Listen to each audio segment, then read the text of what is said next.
Well, that's a new intro, and we also have a new co-host with us today, filling in for Nate Wangler. This is Inside the Game 228. My name is Ryan Glinsky, and we are joined today by Jack Lowry. Jack, how are we doing? Doing great this morning, Ryan. How are you? I'm doing great. It's a little early where you're from. Yes, yeah. We're here on the West Coast, so it's a little early. So it's always nice to hear air horns at 6 in the morning before the sun is up. But, we're here. We're here to talk about all the lovely things happening in sports. It's been, usually I feel like February is kind of a doom and gloomer time for sports fans, but 2026 is going to be a pretty all right sports time, I got to think. Yeah, I think so too. We Mm. got the World Cup and everything going on, and at least for Oh, yeah. myself personally, my teams are pretty good for a Oh, change. yeah. Pistons, Red Wings, Tigers maybe. But Yeah. Jack, if you just want to introduce yourself, Yeah, of where course. you're from, what do you do, and Yeah, sure. All right, Charles. Yeah, so if you don't know me, so I work with National Soccer Network and Sports Nation TV. I think it's National Soccer Network yep, for now. But yeah, so I'm a sports broadcaster that lives in San Francisco. So I call sports for a bunch of different teams. SF City FC, which is a local. I think we're fourth division. It's USL2 soccer. I call Cal Stanford Santa Clara Club Lacrosse. I do a bunch of remote stuff here for National Soccer Network. There's a new women's tackle football league that's okay, starting up. There's a team called Golden State Storm that I'm going to be working with. That I believe that's Jeff Garcia that's attached with that, but they're going to be playing out in Laney College out in Oakland. That's going to be very oh, fun. Laney College, I'm Um, familiar with that. yeah, exactly. That's where Coach John, rest in peace, coached. And yeah, no, a lot of different sports on the horizon for me.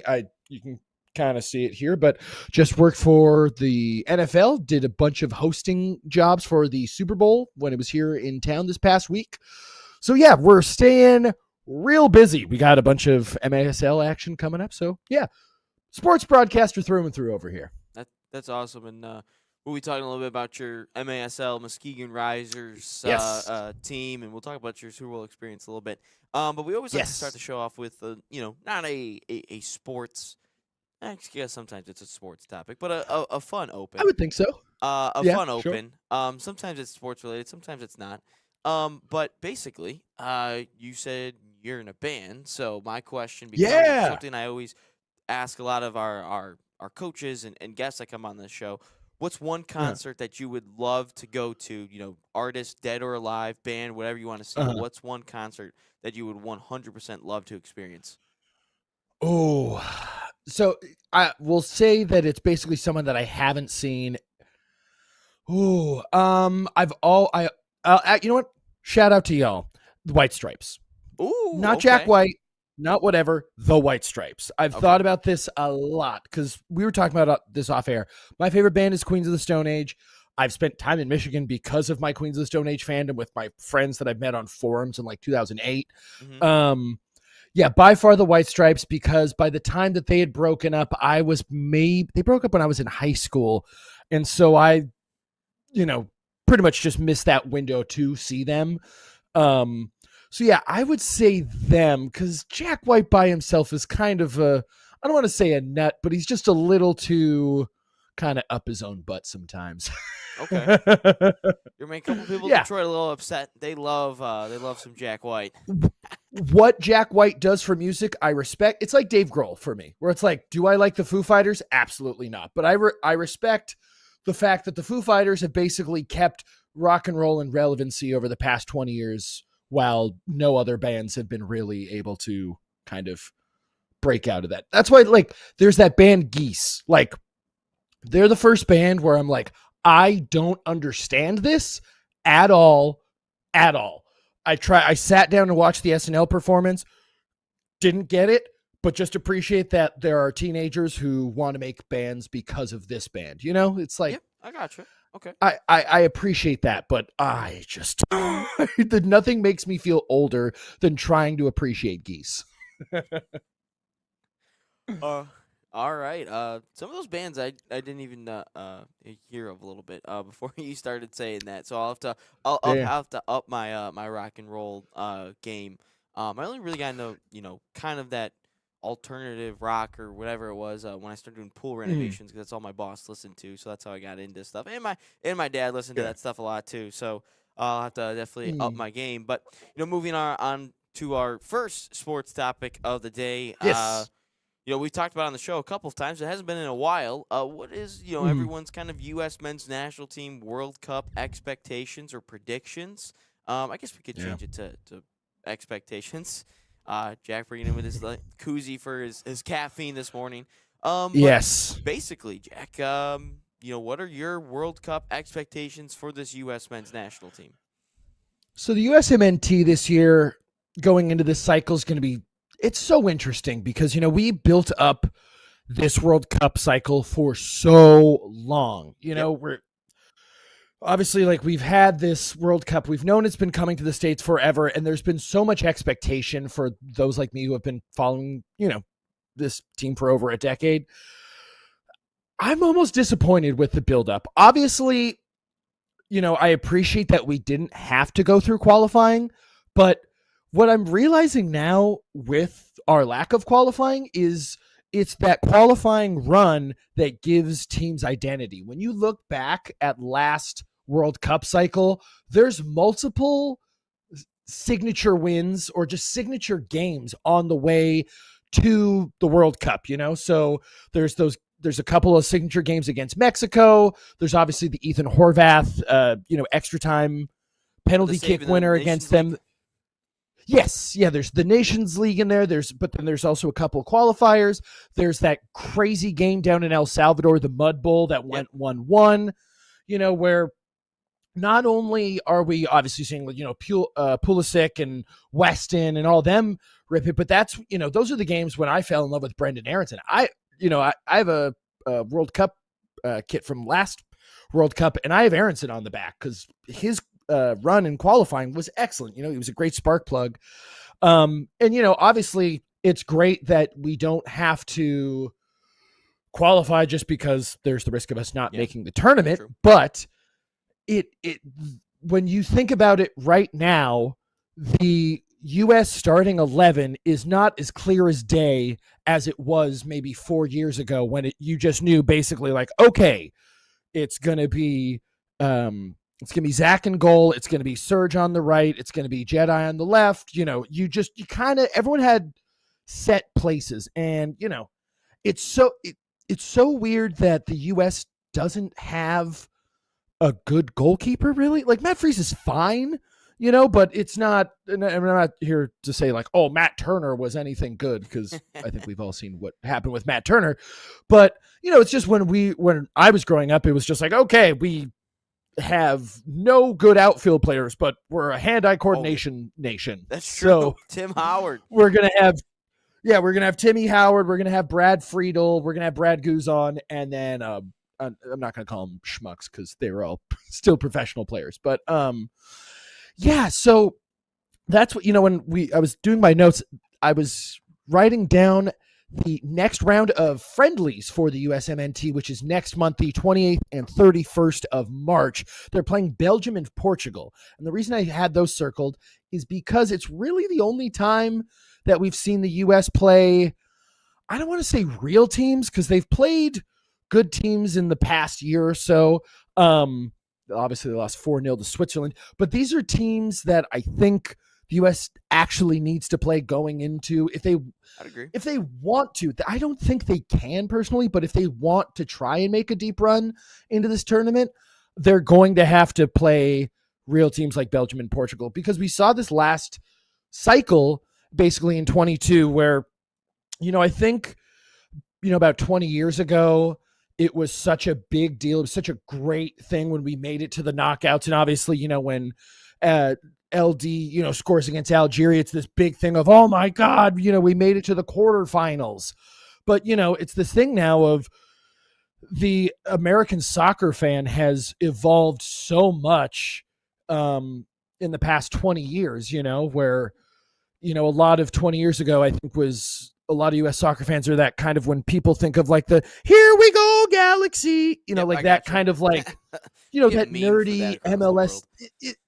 Yeah, exactly. Where it's this kind of American exceptionalism, but it's like done by like a nerdy white dude in a Subaru. Hmm. So like that's not going to grow the game for anybody, you know? Yep. So, which is fine. You know, everyone's got their brand of vodka. And so, but what I'm saying is now because American soccer fans, you know, we're going to talk, you know, it's funny, like if you look at the ESPN ticker in 2026 compared to 2006, where I think the only time you would ever get soccer on the bottom ticker on ESPN in 2006 would be like literally the World Cup final, and that's it. And now they do Prem, they do Bundesliga, La Liga, I mean Champions League, everything. And so the point I'm trying to make is because American soccer fans are more educated and just bigger soccer fans in general, obviously we want to make a deeper run. But it's this thing of you look back at 2022 when we played Netherlands and you very quickly realize, like, oh, they just have more players, they just have more infrastructure than us. The US soccer pyramid is someone who's worked a lot on the lower levels of the pyramid. It's the Wild West. You know this from calling, you know, minor league soccer in America. There is no definitive, you know, structure. I mean, we have basically two leagues competing against one another, you know, with the MLS and the USL. We've seen this in American sports literally for the entirety of organized professional sports in this country. If you look back, when I was just doing Super Bowl experience, they have the NFL museum. And so like, you know, every morning I'd take my black tea and I would just go read about the decades and stuff. And if you read about the NFL in like 1910, it's like, okay, and they absorbed this league and then they absorbed this league and then this league tried to do this and they paid Jim Thorpe and then they got swallowed. You know, it's like, it's this unfortunate thing of like capitalism in sports where everyone here is just like, we have to be the league. And, you know, soccer doesn't work like that. And to be fair, I am ripping the US. This is happening in so many different feds, you know, like if you look at like Brazil, you know, like Brazil they're scary. Obviously like this, I think they're going to go pretty darn deep with Carlo in the World Cup, but just the kind of pay for play structure has made it so much harder to develop actual talent because it's that, you know, there's that one quote of, you know, like how many Einsteins have been, you know, left in created by the poor, stolen by the rich. That's what I was thinking of. Yep. 100%. But it's exactly what I was just saying is like how many Einsteins have withered away in a sweatshop because of a lack of infrastructure and, you know, underdeveloped places around the world. We had off the soapbox. we had Alex Lubianski yesterday, who's part of Detroit Metro, coach / GM, some like Jackie Moon type style over there, and he was talking about, you know, how much talent that there is in this country alone, that soccer players that, you know, can't make its way because of how expensive it is, and they're launching their new program where they'll fund two fully funded pathways, basically like a scholarship almost, and and that's great. But like looking at the USA, I think from 2022 they've definitely, I feel like, improved player wise, because I'm thinking of all the players that are over in Europe. Oh yeah. Like they've definitely improved, and I think the game is.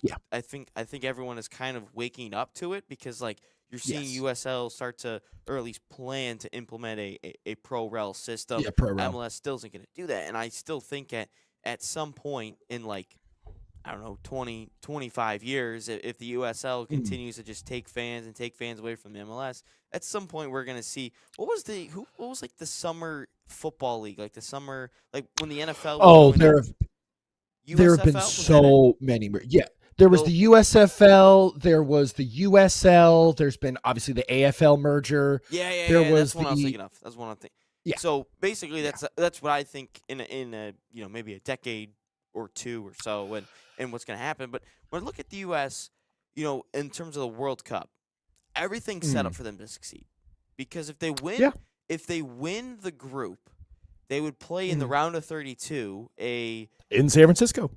In San Francisco, okay. At Levi's. Well, you know, an hour and a half away, but yes. They'll play a third place team, which from whatever groups it is, it's going to be a side that they should beat, by 2 goals or so, just based on Yeah. paper. Obviously, this Mm. is just on paper, and anything can happen in the World Cup. And then they get to a Yeah. round of 16, and based Mm. on who they would possibly play, you're Yeah. avoiding an Argentina, you're avoiding a Brazil, you're avoiding Germany, Yeah. Spain, France, England, those Mm. sort of teams. So if they win the Mm. group, which again is a favorable group, I would say, and I think you would agree as Yes. well. Yeah. If they win that group, they have a favorable spot to get to a Mhm. quarterfinal, and ultimately that's where I think this team's ceiling is. I think if they get to a quarterfinal, Yeah. I think Yeah. that's job well done. If they win the Mm. quarterfinals, anything past that, it's just a plus. But I Yeah, think it's if they house can money get at that point. past that, they can get past Mm. that.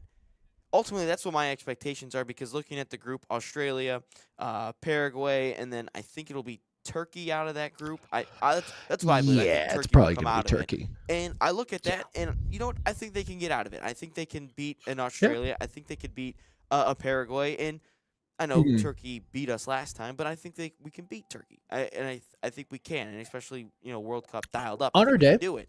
And I Yeah. don't think they win all 3. I think there's going to be a tie in there somewhere, and maybe another tie and a Yeah. win. But I think if they can win Mm. that group, they can have a favorable spot to the quarterfinal. That's ultimately where I think that their ceiling is. Their floor, they could get grouped once again like Copa America. But I think Pochettino being there God. instead of Greg Berhalter, Yeah. I think that they can get to a quarterfinal and not get grouped.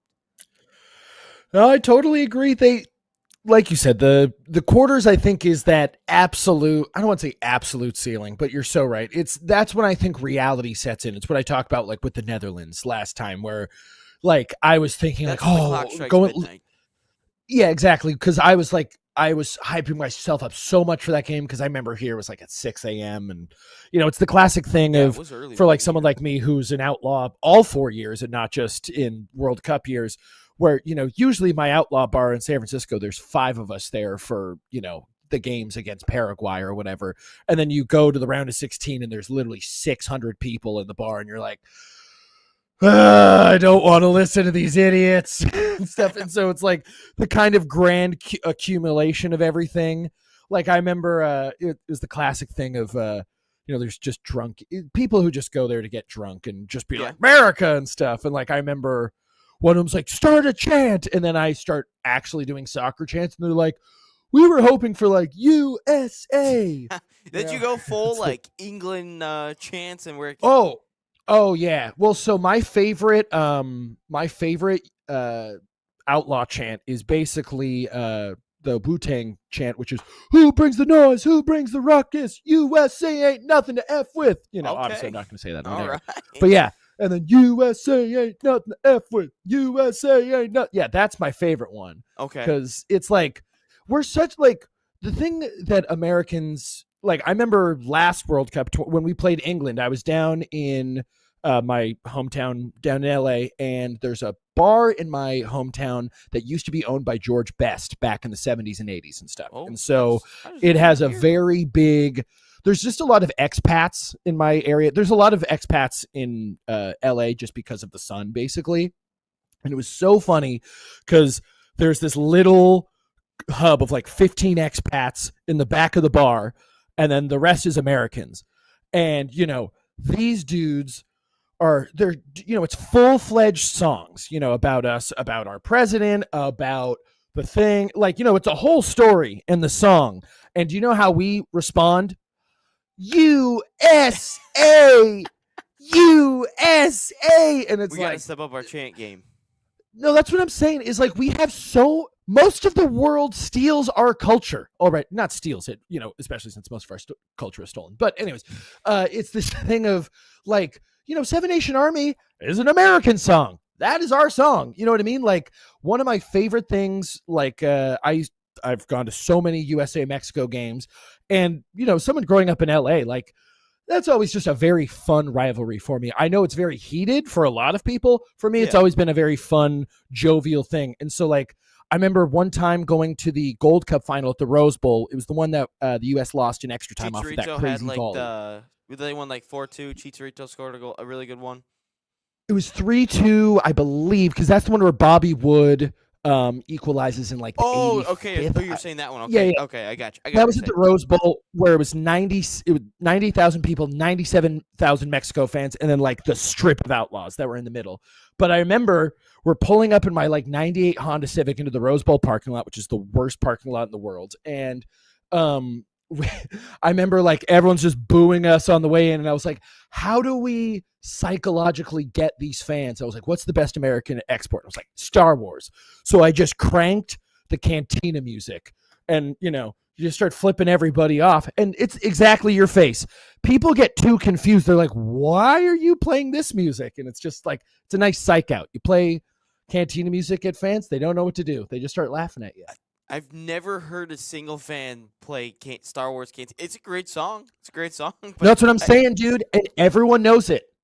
I'm it's without even thinking. If you just go do do do do do do, do I don't know if we're gonna get copyright stricken. I don't want to have the mouse hit you, but yeah, no. U.S. soccer fans, let's get the Cantina music going. You're welcome. So when that's our theme music for for the World Cup. Just blast Yeah. some Cantina music. We'll talk a I'm little bit into it. more Christian Pulisic, maybe some more USA World Cup stuff Yes. on the other side of the break. But I do Sounds good. got the people at home tell you guys something about FC Bayern soccer camps this summer.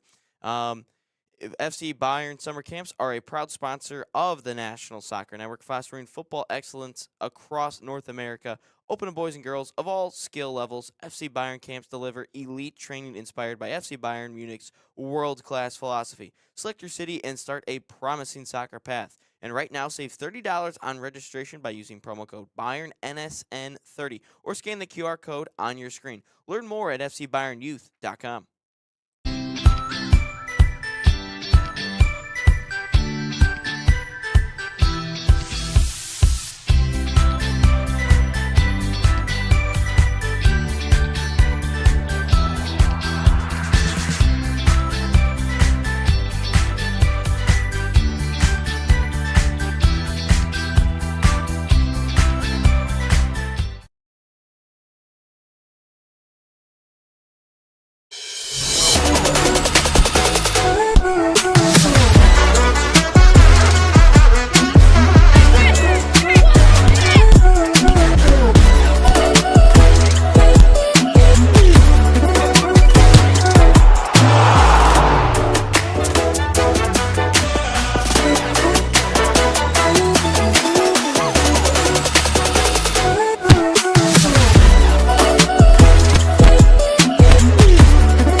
Welcome back to Inside the Game number 228. My name is Ryan Glinsky, Jack Lowry, in today filling in for Nate Wingler. Nate will be back here tomorrow. We'll just talk about some U.S. men's national team. Also, drop us a follow anywhere, especially on TikTok, Instagram, and YouTube specifically. Why? Because we're doing the World Cup countdown, 120 days until the World Cup. That just started yesterday. We're 119 days away, so 119 will drop today at 4 o'clock. Yesterday's moment was Emi Martinez's save right at the end of the World Cup 2022. Oh, Koulibaly. It's a great one. Arguably the greatest Dude, that's sporting event I've ever that's seen. got to be higher. Oh man, dude, that best final of my life. I would agree. Love that game. I think from a neutral standpoint, I would say that is probably the best sporting event I've ever watched. Like, oh yeah, that is up there. Maybe Game 7 of the NBA Finals, Warriors Cavs. Maybe this year's World Yeah. Series Game 7. Yeah, No, that I'd one. still yes, say the World Cup. I'd still say the World Cup final Yeah. 2022. It's definitely up there. I think the only thing that has ever given me more of an emotional response growing up as a diehard USC fan, the USC Texas game, the Rose Bowl in Ooh, that's a good 2006, one. which it was the saddest. It was the saddest moment of my life, legitimately. I remember my dad was a sports writer, and so just remember I was sobbing on the kitchen floor, and I just remember him going, "Jack, I know this means nothing now, but that's legitimately the best football game I've ever seen in my whole life." It's just like, It's true. thank you, Dad. You just won 2 national championships before that. Why are you crying? And what one of the things he explained to, he goes, Jack, we had to cheat to beat Notre Dame to get here, so you know, The because tush the Bush before push the was that tush year. push. The Yes, Bush push, which what yeah, it was now it's called. legal, but We didn't Yeah. really talk about what we expected from the men's national team. Kind of talked about what their Yeah. ceiling was. But yes, but what do you think the U.S. is going to do in this World Cup? we talked about it. I think the ceiling is quarters. I think a lot of it predicates on, and this is how we can transition into a little bit of Premski talk, which is it's all about injuries. The thing is with our men's team is that there are such good players at the top, but they can be so injury prone at times. Like we love Yeah. Christian Pulisic. When Christian Pulisic is healthy, he's one of the best forwards in the world. Tyler Adams is a Don't tell steady Europe that. hand They get in the, pissed. exactly. Oh yeah, exactly. I mean, to be fair, like Chris has been arguably the best player in the Serie A this year, but Yeah. once again, I remember my college roommate who he used to play for the U.S. Like I think it was up to under 16s, but anyways, he was talking about it where he's like, if Chris is like arguably the best player in Serie A right now, but if Chris is your best player in the league, that might not be a good thing for your league, like, which I guess kind of transitions well into like what we were going to talk about, which is perhaps Pulisic coming back to England, maybe going back to the bigger pond. Yeah. For sure. I personally think for the U.S. real quick, I want to say the quarterfinals will make it so bad. Like I really want to see that. But I'm telling you, because like it's set up for them to succeed so much. Like you can't hide it. You can't hide it. Yeah, it's like Korea in 2002. Yeah, that is actually one of our World Cup moments in the 120. Yeah. Is the how game far against they Italy. made it. Oh, and North Korea was in technically one of the moments too from like way back in the day. But anyway, I still think they're gonna mess this up. I really do. Yeah, I think I they'll do get too. out of the group. I really do. I think they will. But something tells me I think they'll win around a 32 game. I think, but it's gonna come like we're gonna get some lucky break, some lucky call because we paid the refs or something, and then I think I think we'll get humbled in the round of 16 again, like we normally do. I think that's how far we end up actually going. I think because on paper it feels like we should just go win the group and then move on. But I think we're gonna lose in the round of 16. I truly do. I think that's what's gonna happen. I Like think. always. Yeah, I mean, Poch is fine.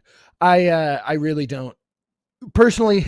This is purely armchair stuff, but I wanted them to go out and go get Jose Mourinho. I think Jose obviously is, he's not a great sustained coach. Jose is great for making your team be the best team it possibly can be for like 18 months. He's kind of like Antonio Conte, where like he is such a like player to a Chelsea manager here.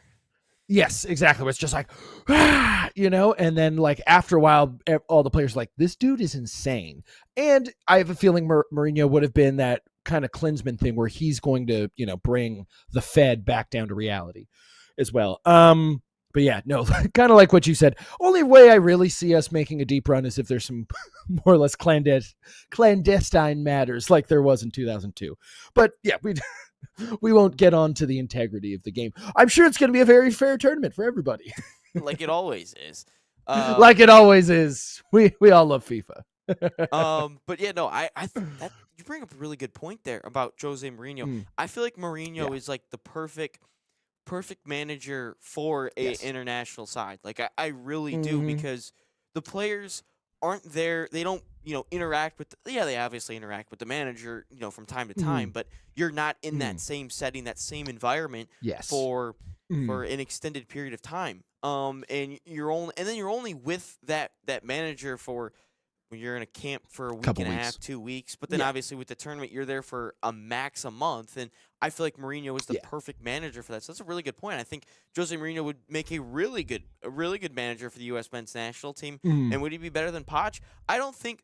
The only difference is I think the federation would have thought Poch would make a really good face, I guess, for the men's national Exactly. team. I think That's Mourinho, the whole thing. if we're looking at him to be the U.S. men's national team head coach, he would not give a shit about the Miracle on Ice. He wouldn't care about showing up to Columbus, Ohio for an Ohio State-Texas football game. He wouldn't care about showing up to a national championship game for football or basketball or whatever Poch is going to be a part of. Or doing a social media post with the New York Rangers about what's better, this or that. No, he wouldn't care about that. He'd show up, do his business. All he'd care about is soccer. Complain about this, and that, and then all of a sudden the U.S. Federation would be like, oh my God, we're doing this completely wrong. So, no, I think it's a really good point that Mourinho could be a really good manager for the men's national team, but obviously we went the Poch route instead.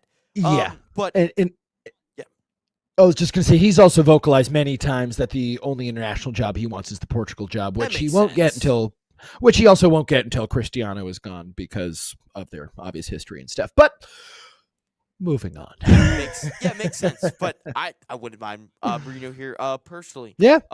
Same. But anyway, speaking about European soccer and someone who's managed at Chelsea, Jose Mourinho, and a player that's played at Chelsea, Christian Pulisic. He's been linked with a couple of moves to Liverpool, Arsenal, and Tottenham. Tottenham's probably out the door now. But obviously, you never know. This whole contract, I swear to God, if Pulisic goes to Tottenham, I'm just not going to root for the guy ever again. You can't do that to yourself. Well, of course, that's one of those transfers that, if you've ever played FIFA manager mode, there's those transfers that happen in every save you do. Pulisic to Tottenham has happened in every save I've done for the past 3 or 4 years. I don't know why, but it happens. Yeah, no, you're right. Or the classic David Alaba always went to Juventus, I think. Yes. No matter where you started, David Alaba in the first season always went to Juventus, and then I think he eventually went to Juventus, and everyone was screaming that this was the coolest thing because it finally came full circle. But Christian Pulisic, who obviously has played in the Premier League a handful of years ago, which, by the way, COVID Christian Pulisic will never be forgotten. This COVID Christian Pulisic 100%. Might be the greatest soccer player I've ever seen in my life, better than prime Messi, prime Ronaldo. That's what I was going to say is my whole theory for why Chris didn't, quote unquote, work at Chelsea is purely because of the pandemic. If you look at Pulisic's, like you said, if you were watching the games, if you just look at Chris's stats while he's at Chelsea, while he is healthy, he's one of the best league wingers in the Prem at the time. The thing is with Chris is that I think he's still at Chelsea if what he did during the pandemic happened in front of fans. If you think about it, he has that great goal against Man City that won them that game. He has the goal against Real Madrid and the assist for the goal that put them into the Champions League final. And so, he had that incredible run all behind closed doors and stuff. And, when you look at Chris is such a passionate player, that's why he loves AC Milan, is because Milanistas are psychopaths and stuff. And so, getting that big roar of you know what I mean? And so for him to have his biggest moments in front of the stewards and no one, basically, he didn't get that face-to-face thing that, when you look at Chelsea, when they came back from behind against West Ham and Trevor Chalobah is, grabbing the fans who are, hopping the barrier to celebrate with them. He never got that, So by the time the fans do come back, they're basically like, well, where's the world-class player, And obviously he has that burden of being one of those great, it's the heavy is the crown of the player who is the best player in the history of his federation. You know what I mean? there's always those random international teams that we've seen for years where, like it's like Hagi, or I forget how you see his name, the Romanian dude in the 90s, where it's like, all right, you got a bunch of dudes who are, professionals, but then there's like one guy who could pretty much start on any squad. And so, Liverpool, I think, when we think about like the teams that he has been linked to, personally, I think Liverpool's probably the best move for him. Just purely from playing style. I think it would depend on whether or not Mo would leave in the summer. Because obviously I think that would be its own set of pressure to be like, oh, is Pulisic the Mo replacement? Yeah.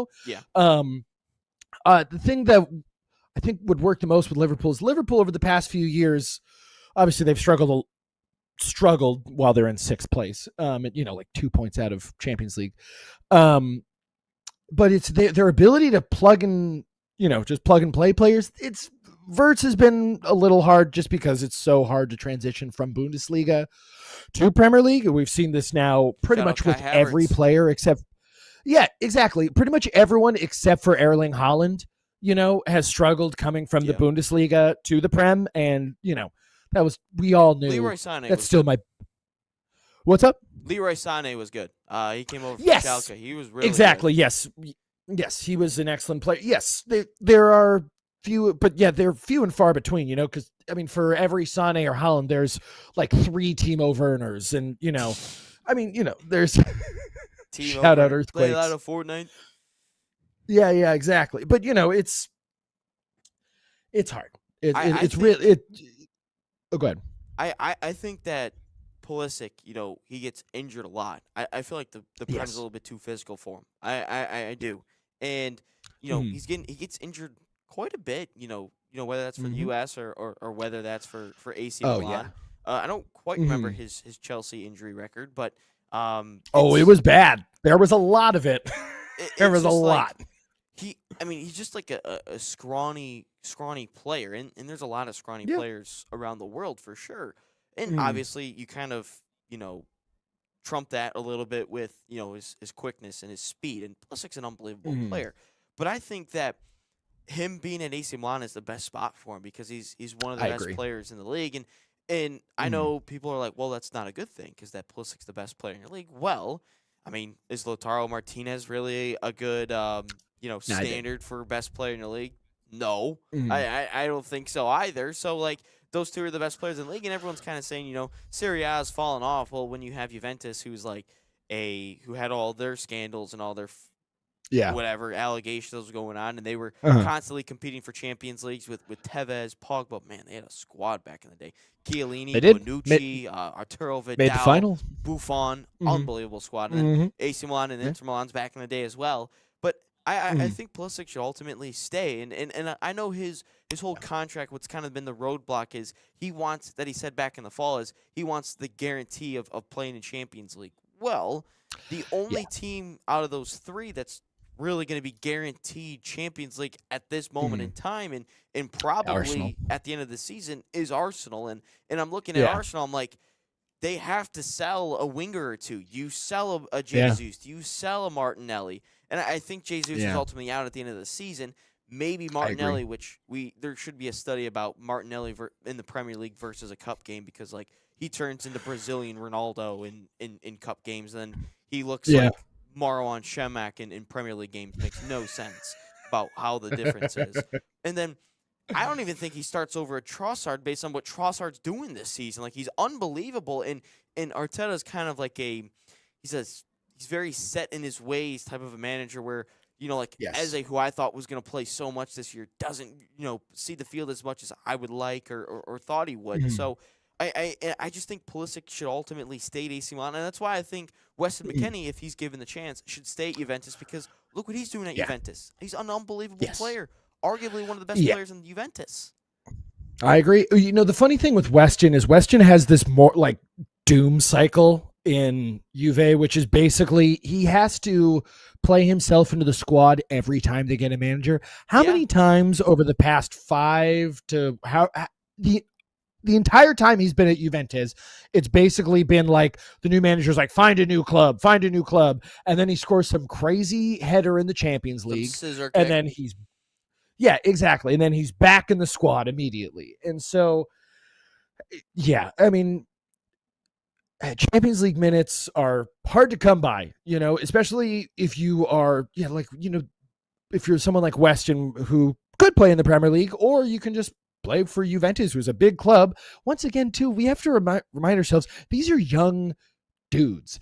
And so, like, do you want to go live in Brighton in England, or do you want to go live in Turin in Italy? There's, there's Juventus and Milan are incredibly historic clubs. When you get signed to AC Milan, it's not just, people don't realize that it's not just you signing for the club. AC Milan is signed with Dolce & Gabbana. So when you sign with AC Milan, you're getting a tailored suit. They're sponsored by Audi, so they're giving you like a really fancy car. I know there's sponsorships for every team. Yeah.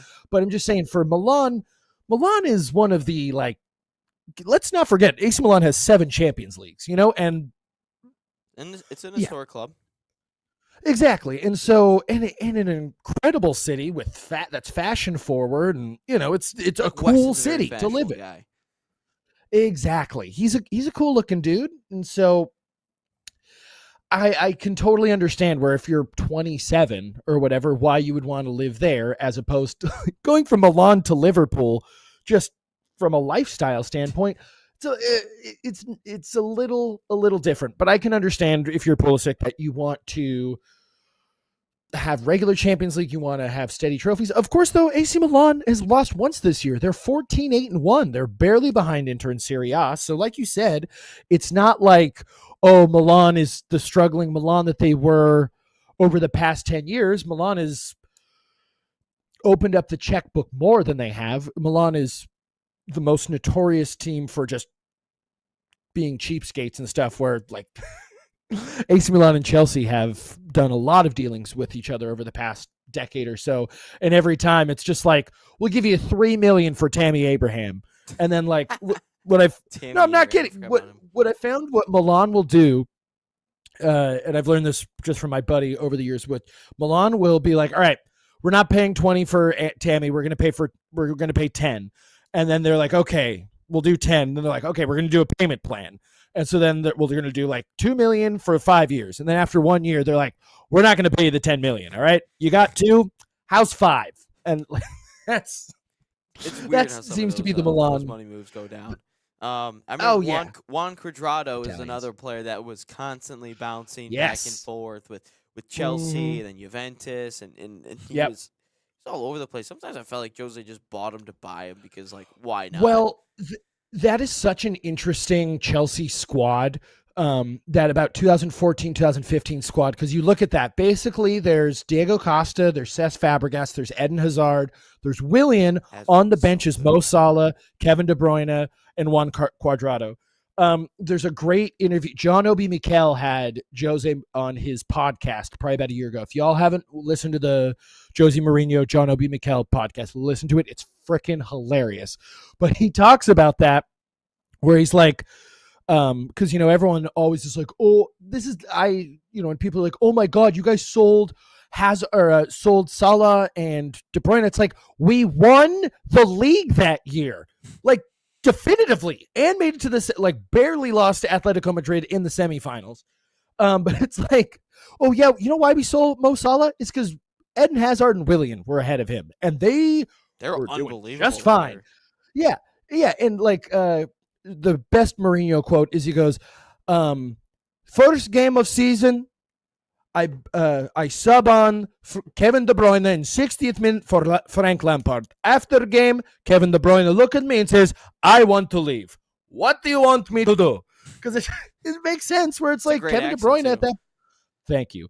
It's from like 22, he's like 22, 23 at that point. And so I totally understand why, we did that with everybody. Oriol Romeo is still playing in La Liga. Like, there's so many of those, like, Chelsea youth people that we basically just bought because of financial fair play in the early 2000s, that, they were, I remember Marco Marin, who was supposed to be the German Messi. There's all these, like, random little dudes and stuff. So yeah, I mean, to be fair, I loved when Mo Salah, because he was on Basel. Chelsea was that classic thing of we won the Champions League in 2012, and then the year after we get bounced in the group stages. We don't even make it out because remember, we were the first team to win Champions League and Europa League back to back. But the reason we won Europa League is because we came in third place in our group, which, back when there was group stages, whatever. But the two teams that we lost to in the group stages were FC Basel, Mo Salah scored in that game, and Shakhtar, who had Willian, and he scored on us.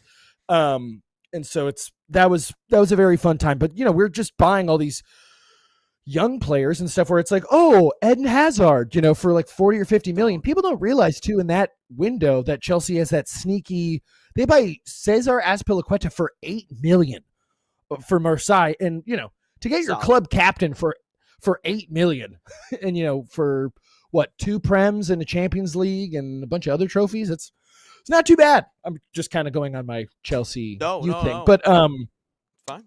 Yeah, just the point I was making is people always give that Chelsea squad a bunch of crap for being like, oh, they sold all their great young players. It's like, because they were the best team in England by far at that time. Like, there's the top team rejects. I mean, look at Cole Palmer from Man City. God, he was a Man City reject. Exactly. And we're going to look back in like 5 years and we're going to see, wow, Man City let him go, him go. So no, exactly. Honestly, if you're a big club, it's a good thing that you lose a top prospect or so once or twice to turn into superstars because it shows how good your academy was at the time. We're gonna step aside for a moment. We'll talk. Sure. We can talk a little MASL. Maybe we can talk a little Chelsea. Let's Arsenal. do it. What's a bigger club? That's gonna be a fun debate.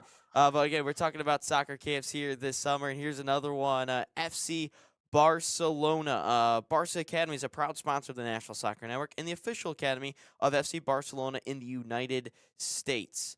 Designed for boys and girls ages 6 to 18, Barca Academy camps follow and replicate the FC Barcelona game model, the same philosophy used by Barca's professional coaching staff.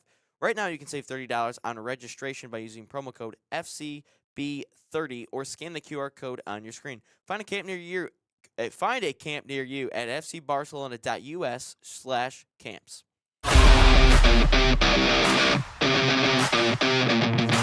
In Barca camp, I see my son grown on and off of the field.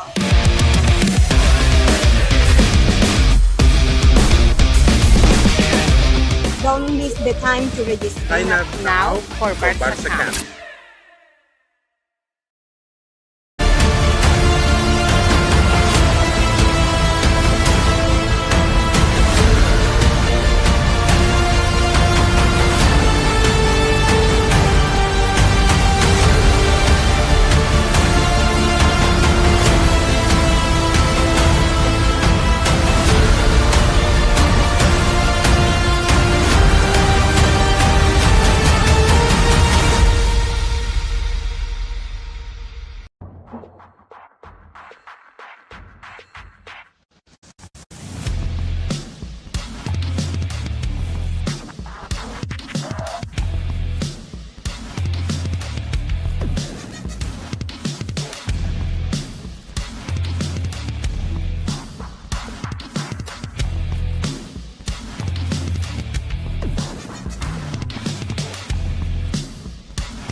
Welcome back to Inside the Game, number 228. My name is Ryan Glinsky. Jack Lowry filling in for Nate Wengler today, who'll be back tomorrow. But Jack, I'm having a lot of fun on this show already this morning. Yeah, dude. And we still got an hour in, now 11 minutes left to go. But you are, I guess, the voice of the Muskegon Risers in the MASL division. Muskegon Risers, obviously, here in Michigan, Muskegon, Michigan. Yeah. And for the people who don't really know anything about the MASL in general or the Muskegon Risers, tell me about the team.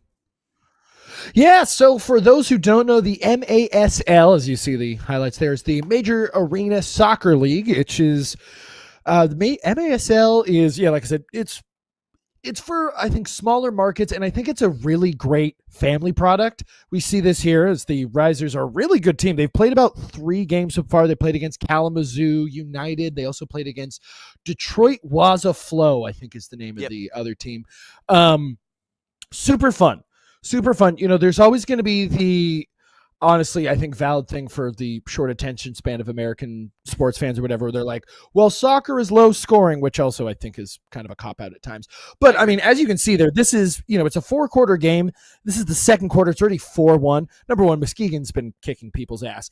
But I liken arena soccer a lot to hockey. As you can see, there's the boards there.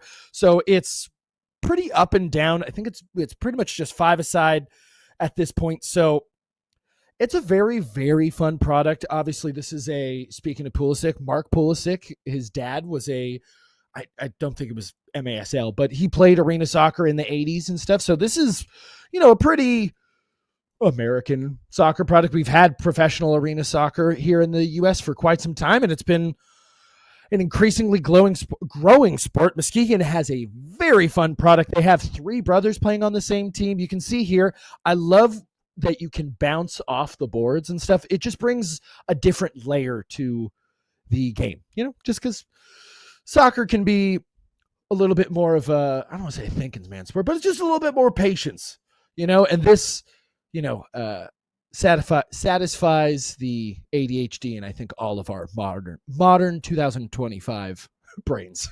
the short attention spans. Yes. Yeah, no, it's great to see like these smaller teams, smaller Mm. markets, like you mentioned, have Yeah. a team to represent them a little bit because Muskegon, obviously on the west side of the state, you have the Michigan Whitecaps, but Mm. oh, and I guess the Grand Rapids Griffins, the hockey team that's affiliated with the Red Wings. But outside of Yeah. that, you don't really have a whole lot over there besides like a couple minor league baseball teams in the summer and Mhm. the one hockey team and all that fun stuff. But no, and my uncle and cousins have actually gone to a couple of these games. I cool. think last year. I don't know about this year, but I know Huh? last year they went and they said it's a blast being there. So Yeah. make sure you are paying attention to the Muskegon Risers because I put their highlights up on our Instagram and Mhm. YouTube or whatever, and like I look at the Yeah. scores and I'm like, I gotta double check this real quick. Is this actually the score? Yes. Because it's It's so high actually scoring, 16 to and I 4. think the reason why people gravitate towards American football so much is because Mhm. of how high scoring it is. But if you really think Yeah. about football, that they just be adding imaginary points Yeah. to add imaginary points. Yeah, it's not 28 to 14. It's 4 to 2. Yeah, exactly. Like yeah, it's very silly how that's kind of how the American brain works. But no, it's the MASL is another great example of that, what I believe the true spirit of soccer or football or whatever you want to call it is alive in America. Mhm. I think personally, I really don't like the MLS that much just because I think it's a pretty sterile league. I think there's not a lot of culture or character. And I find that a lot of the culture that the fans have created is low-key really cringe.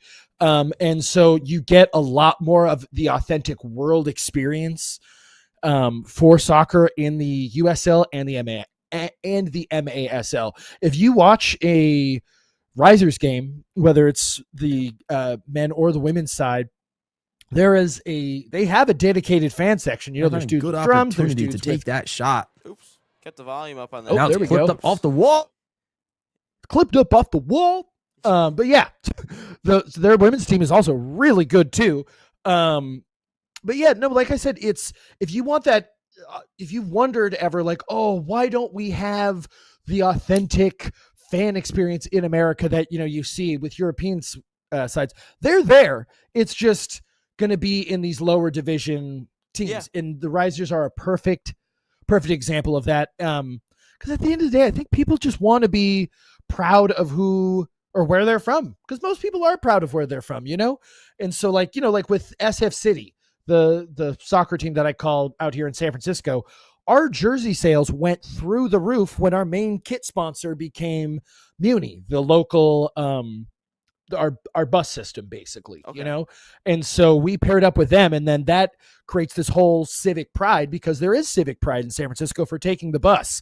So it's like, oh, like it's in the same way that a lot of people love wearing like Costco or Kirkland brand stuff. There's almost this badge of honor that's of your frugality.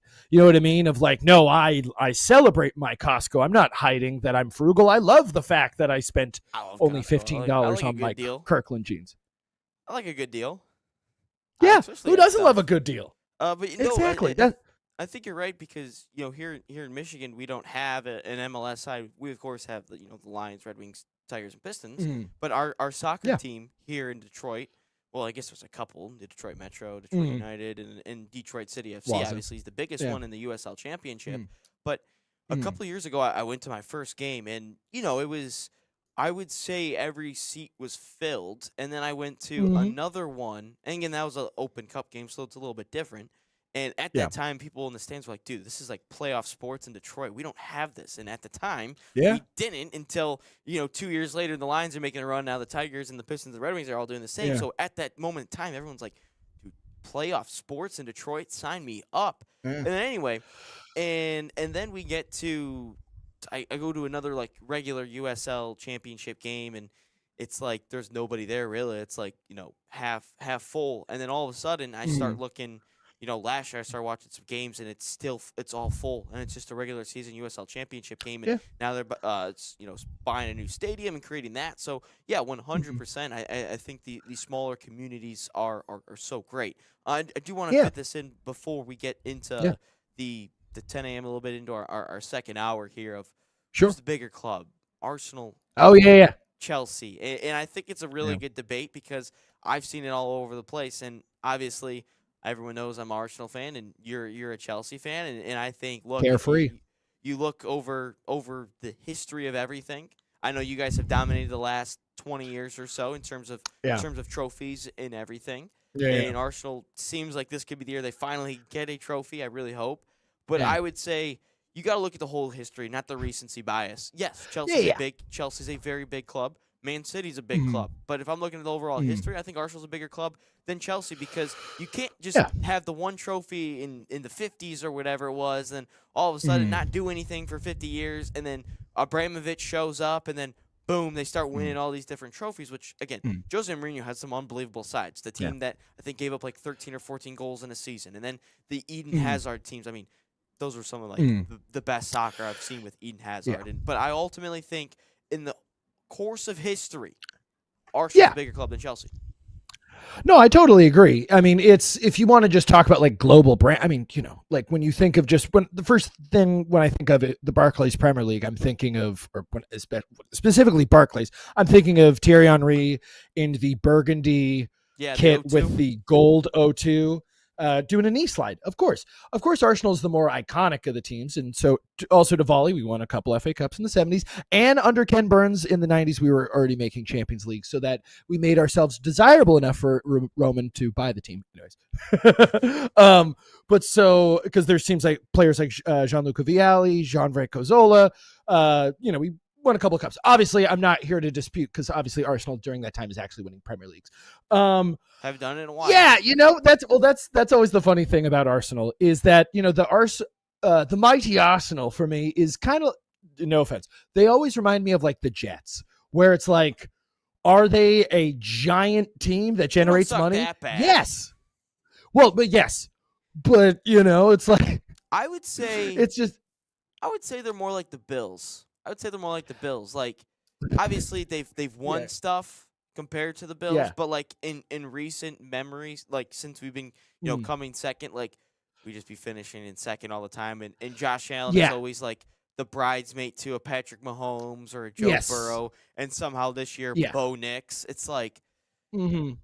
Yeah, but it's also that kind of thing of in the same way that like in American media where it's like all kind of they have to kind of talk about the Jets and the Giants where it's I kind of feel the same way about exactly. And I mean obviously they're first in the Prem, so they should be talked about right now, but there's always going to be, whether they're in first or they're 12th, that Arsenal is always going to be one of the first things that people talk about the Prem, because they're obviously one of those classic teams that I think it's better for the league. I think it's better for soccer in general when Arsenal is good.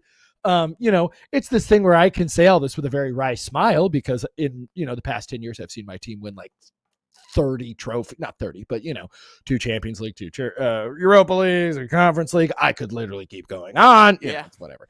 But no, it's this thing of like, so like none of my friends are Chelsea fans. They're all something else. Probably a Man United so fan. Yeah, there's some in there, but so like my 2 college roommates, one is a Liverpool fan, one is an AC Milan fan. We were talking about it. And they, over the past, couple of years when Chelsea's had the growing pains under new ownership or whatever, were giving me a bunch of crap about, oh, the team sucks, blah, blah, blah. And I was like, do you realize I've seen my club win more Champions Leagues than both of your clubs combined? The first year I ever watched soccer was, it was September 2011 when I moved to college, and my friends were like, hey, we watch soccer, you should pick a team. So I picked Chelsea that year, and then they won the Champions League, and they were like, Didier Drogba, shout out. Yeah. Oh my God. And I just remember because, dude, yeah. I mean, that's my first favorite player. Exactly. And so is that thing of, I remember my friend M being like, this doesn't happen. This doesn't happen usually when people watch for their first year and stuff.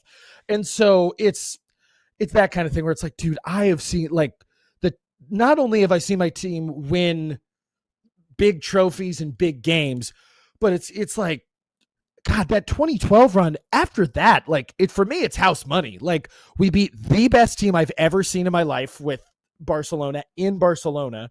I mean,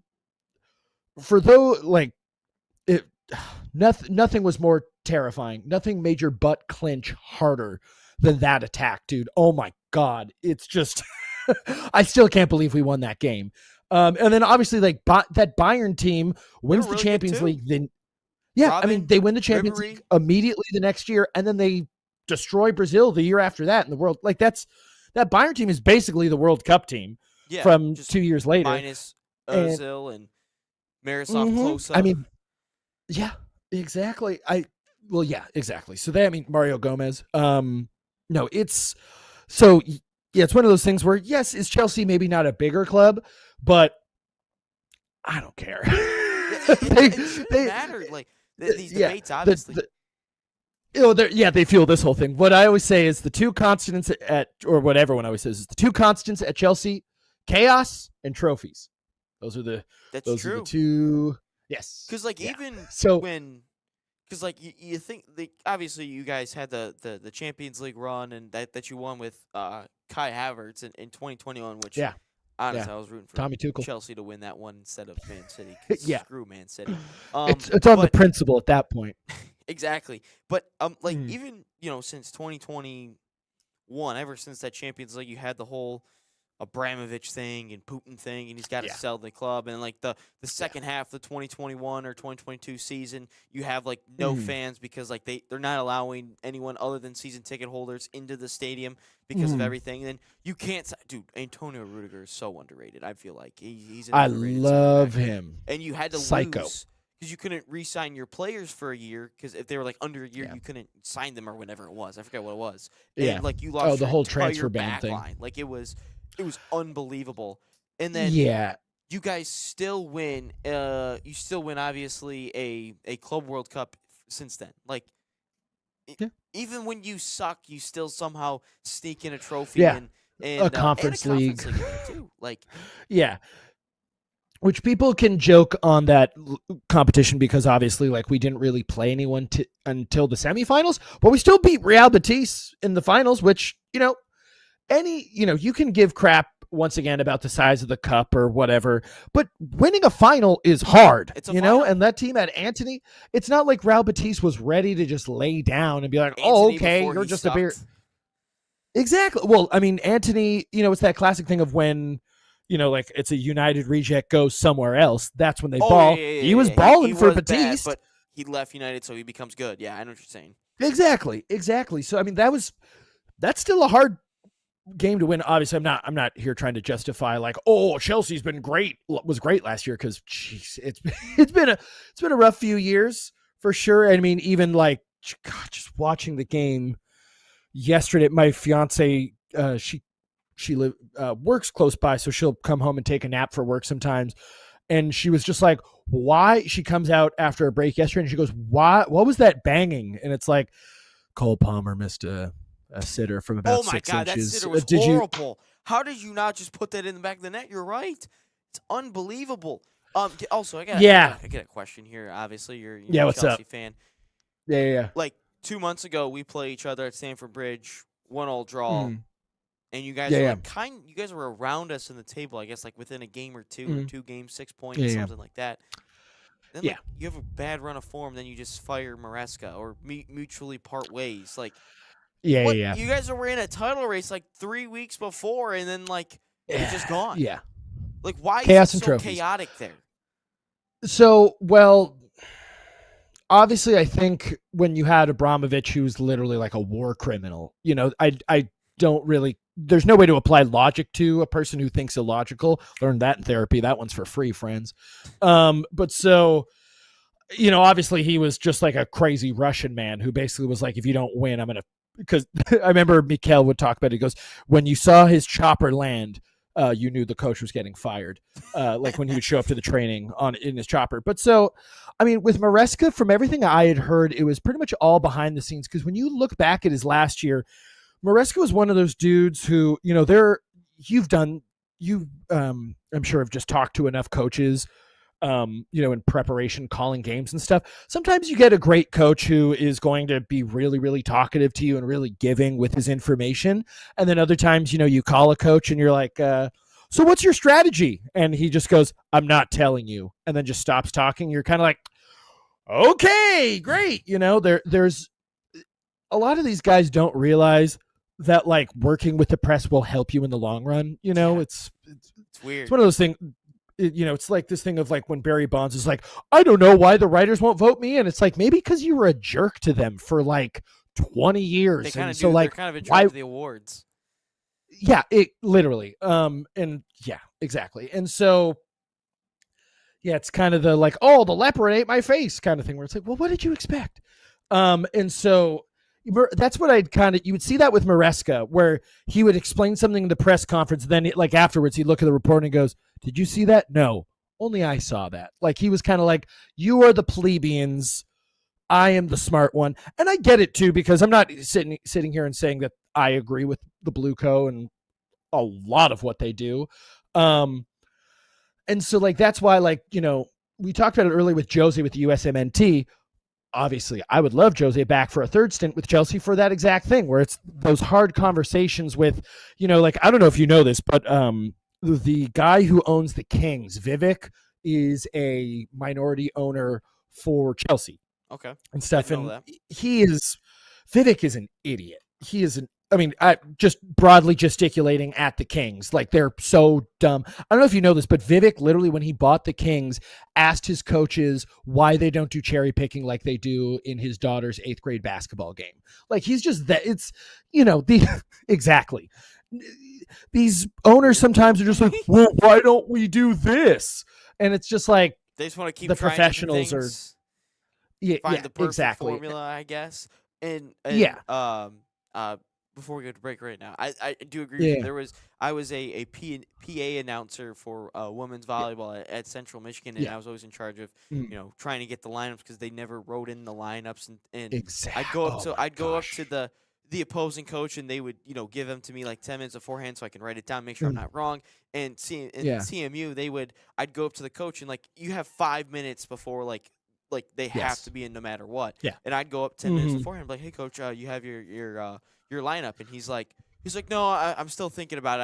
I give me a couple minutes, and I'm sitting there. I'm like, I could give 2 shits who your lineup is. Just give me the list. Give me enough time to say it, because I know you're gonna get mad if I say something wrong. But just give me a little bit extra time. And it's like funny. It's the same lineup every single time. But that is it's also too. It's like, I don't care about the starting lineup. Give me the roster. I just want to know their names. Okay, exactly. Exactly. Especially like a lot of dudes will always think that they're, king of what mountain or whatever. And it's like, dude, you're the head coach. Like, I'm not here to disparage women's college volleyball or anything like that, but it's like, dude, you're the coach at Central Michigan. You're not Bill Belichick. All right. Like, exactly. No one is here spying on your lineup. Like there's very few clandestine things are happening at that level. It's, coaches can very much get into their own heads. All right. That's a good way to Last start a break. camp to tell you about. We'll be talking about Yes. other sports, basketball, NBA. Beef Stew gets a suspension given, and we'll talk about the Lakers, Dodgers, baseball, all that fun stuff. But last summer camp to tell you about, it's Man City. Manchester City soccer camps are a proud sponsor of the National Soccer Network, bringing world-class training inspired by Man City's global football philosophy to players across the United States. Open to boys and girls of all skill levels. These camps focus on technical development, decision-making, and playing the game the City way. Right now, you can save $30 on registration by using promo code MCNSN30 or scan the QR code on your screen. Find a camp near you at usacamps.mancity.com.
Inside the game, hour number 2. We got, oh wow, we're a little bit past the second hour there. We got about 45 minutes to go, but hey, no, we're having a good time. We'll have a couple of football, basketball, baseball, I don't know what else discussions before we get into question of the day in the final 5 or 6 minutes of the show, I would say.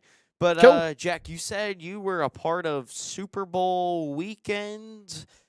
Yes. Yeah, what you can kind of what see did that it all there. entail? Yeah, so basically, for if you've lived under a rock here in the Bay Area, it was the Super Bowl this past week. So I got it through my mentor, AJ Kirsch, who is a great broadcaster. He does a lot of stuff. Shout out. Worked, he was on WWE Tough Enough for a little while, but AJ's awesome. He does a bunch of stuff. But so I was working for the Super Bowl Experience. I was working with this company called Event Live Entertainment. They basically have the exclusive like hosting rights for NFL events.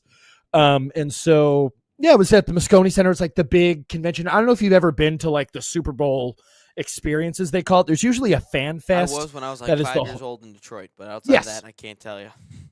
Right, when the Super Bowl was in Detroit. Like when I was the first time I ever called a game was at the Super Bowl Experience in San Diego when the Bucks and Raiders played in 2003. The NFL used to do this booth where you could like call classic games. So there is a VHS at my dad's house of me and him calling the catch, the Dwight Clark catch, I should say. But so this year they had a bunch of different experiences. So I hosted 2 different stages. I was hosting the NFL draft stage, which was basically where fans get to fill out a card and I say, the pick is in, the 49ers with the 7th overall selection, select, Tom some Brady. Elementary school. Yeah, exactly. And it's, all these people, all these kids saying the 67th pick and, like all that crap. That was very fun because I got to draft Sourdough Sam, who is the mascot for the Niners. So I got to shoot some stuff with them. And then the other stage that I was hosting was the 40-yard dash stage, which was it was a minefield of injuries. So, Boy. it's a legit 40-yard dash. 40-yard dash. they have a legit 40-yard dash stage that they just let anyone. They really don't check anything. So, it's a great method to just run your kids ragged. So there were plenty of kids who, just kept running it. And the kids are great. But there was, I had hosted a handful of days, and my mentor, AJ, had this great line that we just started using for everybody, which is, the experience was great because the great thing about the Super Bowl is there's pretty much just every fan base is represented there because everyone just wants to go to the Super Bowl. And, but obviously it's going to be predominantly Niner fans because we're downtown SF. And so I remember, AJ just goes, Niner fans, if you remember when we won the Super Bowl last, you need to stretch before doing this. And so that's awesome. Which was so funny, which is brutal. And then, I just applied that to like you see a Cowboy fan, you're just immediately they got to stretch a little bit longer, right? Exactly. Well, that was always the thing, is it kind of just felt like kind of like a family friendly Don Rickles thing where it's basically just like, mess with the kids. And then if you just see anyone in a Cowboys jersey, just make fun of them because the line will laugh and they're a Cowboys fan. So they're used to getting made fun of. Yep. But so, the great thing about the 40 stage was, what'd you say? I wasn't born for that. I wasn't even a thought yet. Yes. Love it. But so most of the injuries, couple popped hammies, couple rolled ankles. Most of it was like super top heavy dudes, like getting down into a 3-point stance and trying to, explode out of the block and then just taking like 2 steps before, bouncing off of the turf. I will tell you now, the not grossest, just the most wild thing which happened, which was, this is on Saturday, last day of the convention. And like I think I told you, it's mostly kids doing this, teens. And then, there's some dudes who are trying to basically be Uncle Rico and, relive the glory days. And so the ball in the mountains over there. Yeah, trying to throw that ball. Yeah, I could throw a ball a quarter mile. But so, the cool thing was at the end of the dash were these crash pads. So after you ran, you didn't have to slow down. You could just kind of jump and dive into the crash pad.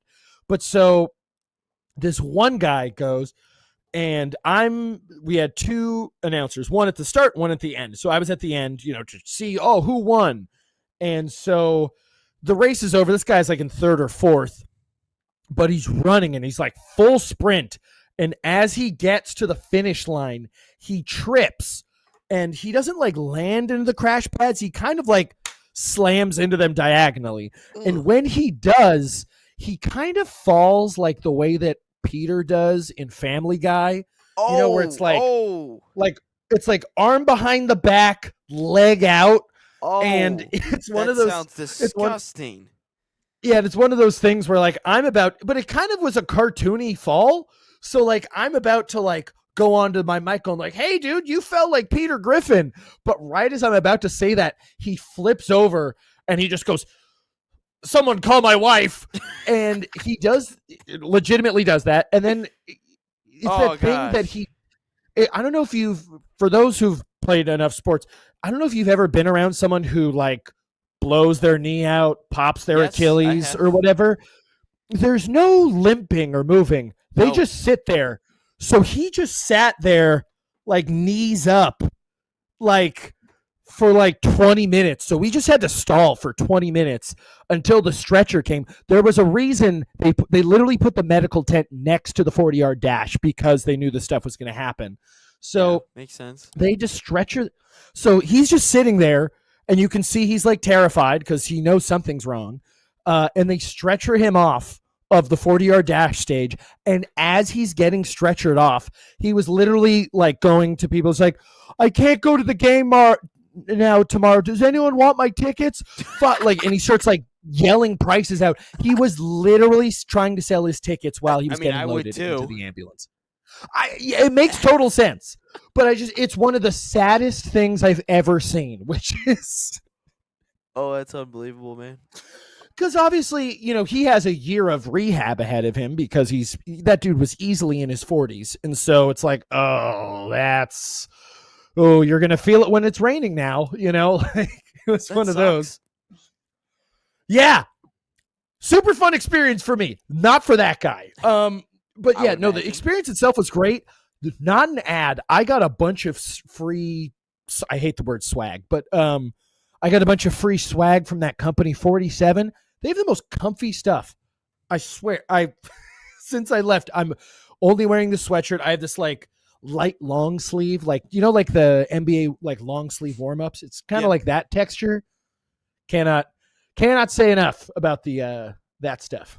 But yeah, so the experience was fun. It was Tuesday to Saturday. I'm working next year. I booked next year, so that's very fun. That's It's gonna awesome. be down in LA again. So that's gonna be a fun time. I love that people are already theorizing. You know how there's that conspiracy theory, how the NFL is scripted, and how they say the Super Bowl logo spoils next year's matchup. And so next year it's like orange and teal. So everyone's like, Broncos and Dolphins confirmed. And then it's like, the Dolphins, those they two make teams are in the. Yeah, it was like they're both in the AFC, by the way. I don't know if you. Yeah, I didn't even. Yeah, You know. that's true. That is true. Yeah, it was very silly. But so, yeah, it's going to be fun. All right, we're a little bit behind on breaks. So we're gonna take one real quick. Oh, dang. We're gonna talk one a little. We're gonna take one real quick after this. We'll probably talk about some beef stew, NBA, Lakers. do Talk it. right after this. So don't go anywhere as you're watching Inside the Game.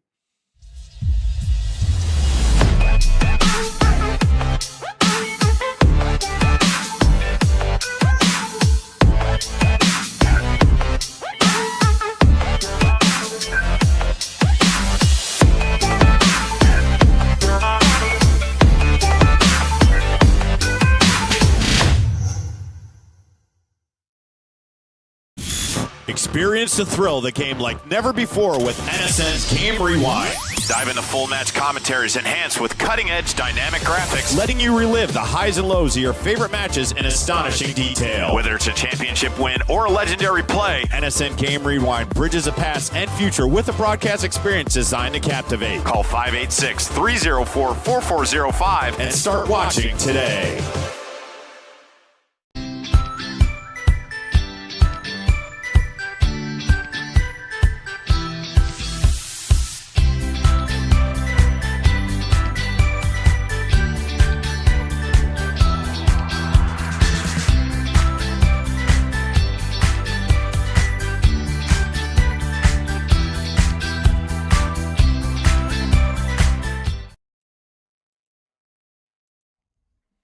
Welcome back. Hour number 2 of Inside the Game, 228. I get to hit the horn. Haven't done it in a while. I haven't done a couple of drops. But no, Jack Lowry filling in for today. He just honestly, man, you just made my body hurt with that story. Oof.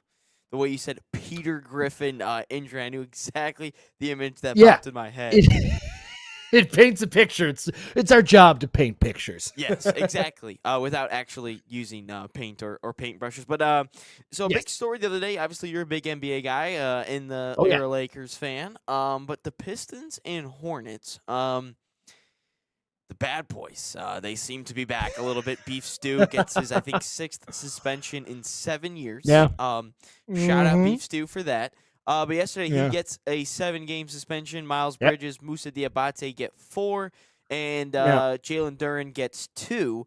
Got but 2, yeah. Yeah, 2-game suspension. But are you, as you watch the NBA so much, are you big into like these brawls that happen, or you just want to see the best in the court? I mean, so, it's fun. I think it's funny. This is just a personal thing. Obviously, I think it's bad for the game. But, I think it's funny that it's Isaiah Stewart has the it's especially too because if you look back at the Isaiah Stewart LeBron thing from a few years ago, when that happened, that was horrible. It was just so surreal when it happened, where it's like, why would you go after LeBron's I don't know if you've ever physically been around LeBron, Ryan. He is so obviously he's tall, but from chest to his back is so much. He's the most giant I used to work for the Dubs, and so when the finals would come, you'd see him on the court and you're like, oh, it's not just the height. He's just this giant man in from every angle or dimension.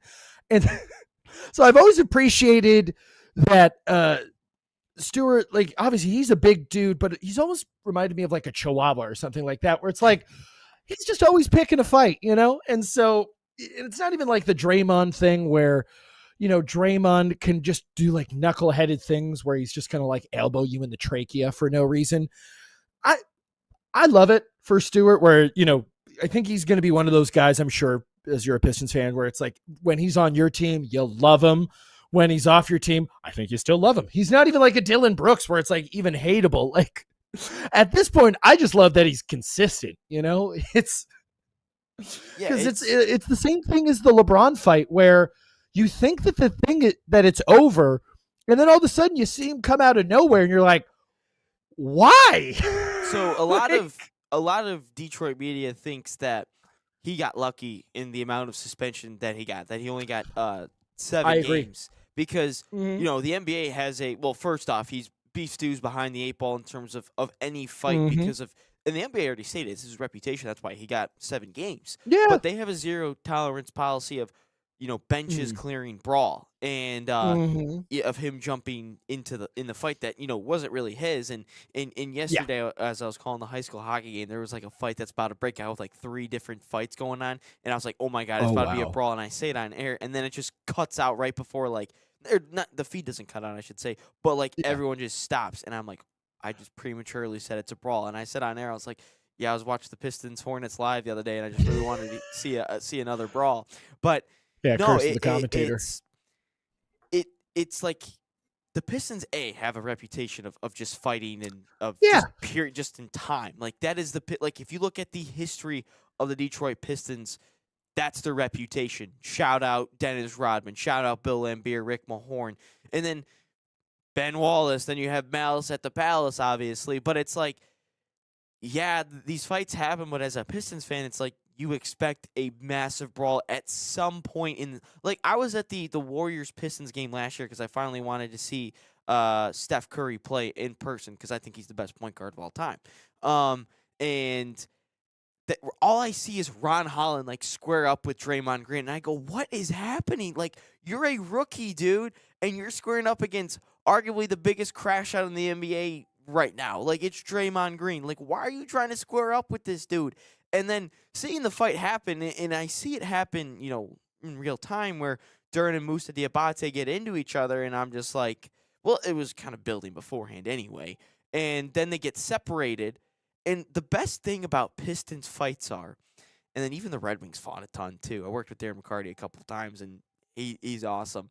But whenever the fight happens with a Pistons player, right when you think it's just gonna end and nothing's gonna happen, all of a sudden it's like WWE Royal Rumble. Like the theme music comes in, and all of a sudden Beef Stew comes flying in off the top rope. Miles Bridges comes in and he starts fighting. It's like, guys, just stop. But it's so entertaining in the moment, and then you finally see the repercussions. But Beef Stew got lucky; he only got a 7 game.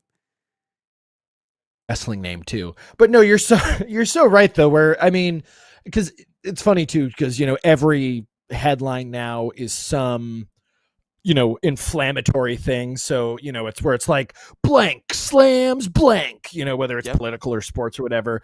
And I remember when Stewart got suspended, ESPN was like NBA bans Stewart, and so going back to Malice in the Palace, I thought oh, did they suspend him for the season? Which I'm not saying that would have been maybe. Yeah, no, 100%. I'm not saying it was warranted, but I was thinking with the repeated history, I thought it was at least going to be a double-digit suspension. I mean, because it's one thing to leave the bench area, because I get it where it's if you just take a couple steps or whatever. It's no, Isaiah Stewart now has left the bench in a big way, in a Bilbo Baggins way of he's going on an adventure to go swing on someone. It's not because I can get it where, you can talk about teammates oh, I'm looking out for my teammate or whatever. It's no, Beef Stew was looking for some heat, which, love to see it. It's like you said, it's nice to see. I've never been one of those dudes who's I like it when the NBA was more physical. I enjoyed it when teams played more teams and didn't just Yeah. chuck up more threes and stuff. But I appreciate the physicality and the, Shout out Steph Curry. the importance or the intensity of the regular season, because I mean, I'm one of those people that is very much of the thought that they probably need to reduce the NBA by like 20. They need to reduce the regular season by like 20 games, in my opinion. But and then for next year or next time we're on the air, we'll get into Steph first. My opinion, Magic Johnson is the best point guard. Obviously, I have a little bit of bias, but I feel like that's a fun debate in and of itself. Yeah, I think so too. Yeah. But obviously, you mentioned you're a Lakers fan. Did you watch the 03-04 finals?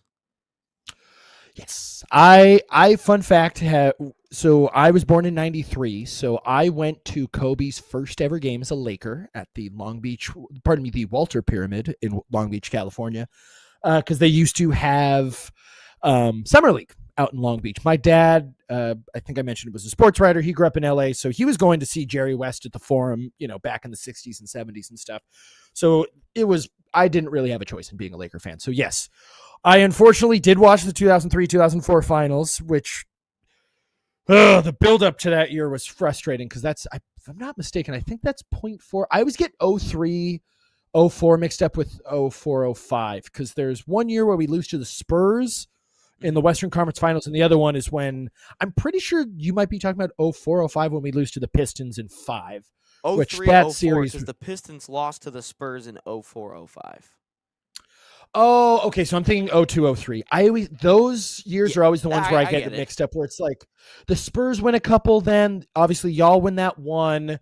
There's like the Heat sneak one in. There's a bunch of random. It's like weird. The Pistons always disrupt NBA history. Like, to think about it, like you have Bird, Magic, and that was supposed to be then the passing of the torch to Michael Jordan and his dynasty. And then in the middle of that, you just have the bad boys who just win 2. And then you have the Lakers and the Spurs, and then LeBron gets instituted in there somewhere. And then it's just like, no, the team that couldn't run an offense against a high school team somehow wins a championship against Shaq and Kobe and all those guys. It's like, it's weird. So ultimately that means the Thunder are going to be in a dynasty. That means the Pistons have to win one at some point during that. Yeah, I mean, you're so right. I mean, I do love Cade. I talked about it a little earlier. I don't want to get on my soapbox too much about like, shooting threes or whatever. But I mean, we're seeing it on the international stage. U.S. basketball is falling behind the rest of the world. It's because of the once again, the cash cow business of AAU and stuff, and how we just don't teach fundamentals. I said AAU is ruining USA basketball yesterday. Yeah, it's 1,000% true. I mean, there's a reason why. I mean, Luka Doncic has been playing professional basketball more or less since he was 12. So, like, this until we allow the Lakers to have a basketball academy and the Pistons to have a basketball academy and basically allow these, institutions to run these things. But to be fair, even then, it's still going to be like the Lakers youth team is still going to be half kids from Harvard Westlake and, the Palisades and stuff. So it's the unfortunate thing is I think that, we're falling behind too much with this. I'm going to get too much on my soapbox if I do with that. Agree with you. Sorry, what I was just going to say is the point I was going to make though is it's refreshing to see someone like Cade Cunningham, who plays inside the 3-point line a lot of times, isn't self-reliant on that 3. He's more than happy to take a dribble inside.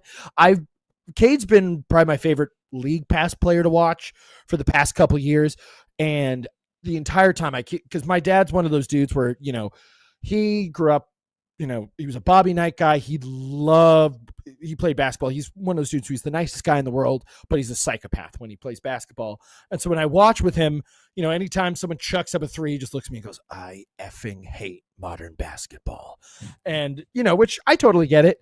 And so I would be like, you got to watch Cade. You got to watch Cade. You got to watch Cade. And he was like, for a year, he's like, yeah. And then last year during the playoffs, he's like, I really like Cade. I'm like, I told you. My dad said I told you were going to like this. When we were watching the Hornets game, he's like, I just like the way Cade plays. I was like, yeah, he's our Pistons superstar. He's like, no, it's just like I got tired of the Warriors. And I'm like, yeah, it's good to it's good to have that, kind of, change of philosophy, ideology, whatever you want to call it. And it's like, I think a lot of teams realized, well, when you don't have the best shooter of all time and then Literally. another Thank you. amazing 3-point shooter, probably a top 5 3-point shooter, top 10. I Generational. mean, I don't Yeah. really know how Clay stacks up against In some a of these. roster built by Jerry West, by the way. Like, when you don't have that, yeah, you're not gonna make a ton of threes. Like, that's just weird how that Yeah. doesn't work. But just seeing Cade just do that, and you see a lot of that Cade prototype. I feel like is starting to where it's like a 6'6", 6'5" guard that can take you off the dribble, can shoot a three, distribute, and that's why a lot of people were like shitting on the Jaden Ivey, Kevin Huerter trade. It's like, well, first off, Jaden Ivey can't shoot threes. He's just like dumb. But Kevin Huerter, he hasn't shot threes well in the last 2 years. He's also on the Bulls and the Kings for 2 years. So now you just surround another good 3-point shooter with Cade, and it's like, wow, it's weird how that's going to work. And I think Huerter is going to be good for us in the long run. I ultimately think the Pistons need another scorer, though. That's just my own personal vendetta. 100%. 100%. It was like what you were talking about. This thing that happens with most, this happens in every league. You saw it with Moneyball. You'll see it with Steph or whatever, where it's basically like one team will do this thing really well. And then, basically the media will pick up on it and be like, well, this is the reason. And then this is why I always love Moneyball is that they're like, they just pieced this team together and they randomly won 26 games. They had Mark Mulder, Barry Zito, and, what's his name? Who's the other, and Tim Hudson. They had Miguel Tejada, who won the MVP. They had Eric Chavez. I get it that the A's they had to scrounge the team together. They had the best rotation in baseball, not even close. And they don't even show them in the movie. That's literally how people portray the Tigers right now. Well, obviously before the last couple of weeks where they spent so much money on pitchers, but it's like before last year, obviously 2 years ago they made the stupid run and making it the playoffs, winning a round and losing Game 5 of the ALDS, a series that they could have won, and then all of a sudden it's like everyone's like, oh my god, this is so Moneyball like, and I look at the numbers of their payroll, it's like, guys, they have a top 20 payroll. I think at the time, I think it was number 2 in the division, but it's right around the 160, 170 mark last year, I think. Yeah. And now it's like, now I looked at it after the Framber Valdez signing. I haven't even looked after JV, but I mean, it's only going to add $2 million to the 2026 payroll, so it's not like it really matters in terms of it. But they have an 11th payroll, but everyone still thinks this is Moneyball. Well, in terms of our bats, yes, you could say that's Moneyball, but when you have over $100 million tied up with 3 starting pitchers, and then your bullpen, and you added, you kept Finnegan. It's like, well, it's not quite Moneyball. It's still like you have a good team in front of you. Yes. Well, there's so many of these billionaires are lazy. I'll go ahead and say it. Where it's this thing you'll just see, what happens is other owners saw Steph and they saw what they were doing and were just like, well, we want that. You know what I mean? And that's why you get the Hawks picking Trae Young over someone like Luka, where it's like, well, we got to have our Steph. You know what I mean? This, how, when they talk about Shaq being in the NBA, it's like you had Richard Jefferson brought this up where it's like, because of Shaq, then every team had to have a big. The basis of the NBA forever was you just had to have a big man. It's the reason why Olajuwon goes over Jordan in 85 or whatever. It's like, no, to be fair, Hakeem's a top 10 player, so no one's really going to question them for picking it. But back in the 80s, that was questioned, you did not. Yeah, a shooting guard was not the centerpiece of a franchise. And so, it's this thing of, once again, everyone can talk about Steph and Clay being basically, 2 of the 5 best 3-point shooters ever. But I brought it up. Jerry West built that team. And if you look at it, the second Jerry West leaves the Warriors, guess what? They stopped drafting really well. James Weissman, Moses Moody, Jonathan Kuminga. They had a chance for another I dynasty. could go all. That's what I'm saying, dude. It's this thing that happens is all these people, they start, what it honestly is if you've ever read The Great Gatsby, it's new money versus old money. And so what happened with the Dubs is, I remember when this shows you where their mentality was in terms the difference between the Lakers and the Warriors. When I first, I was an intern with them the 2013 season. It was 2013, 2014. It was the year before they won the championship. And I remember in my orientation, they literally were bragging that they got 15 nationally televised games that year. And it was like, ooh, like only 20 less than the Lakers. Like it's this, it's the Don Draper classic thing of, I feel sorry for you. I don't think about you at all. And it's this thing of, they wanted to be this impressive thing. And so once again, they got Jerry West.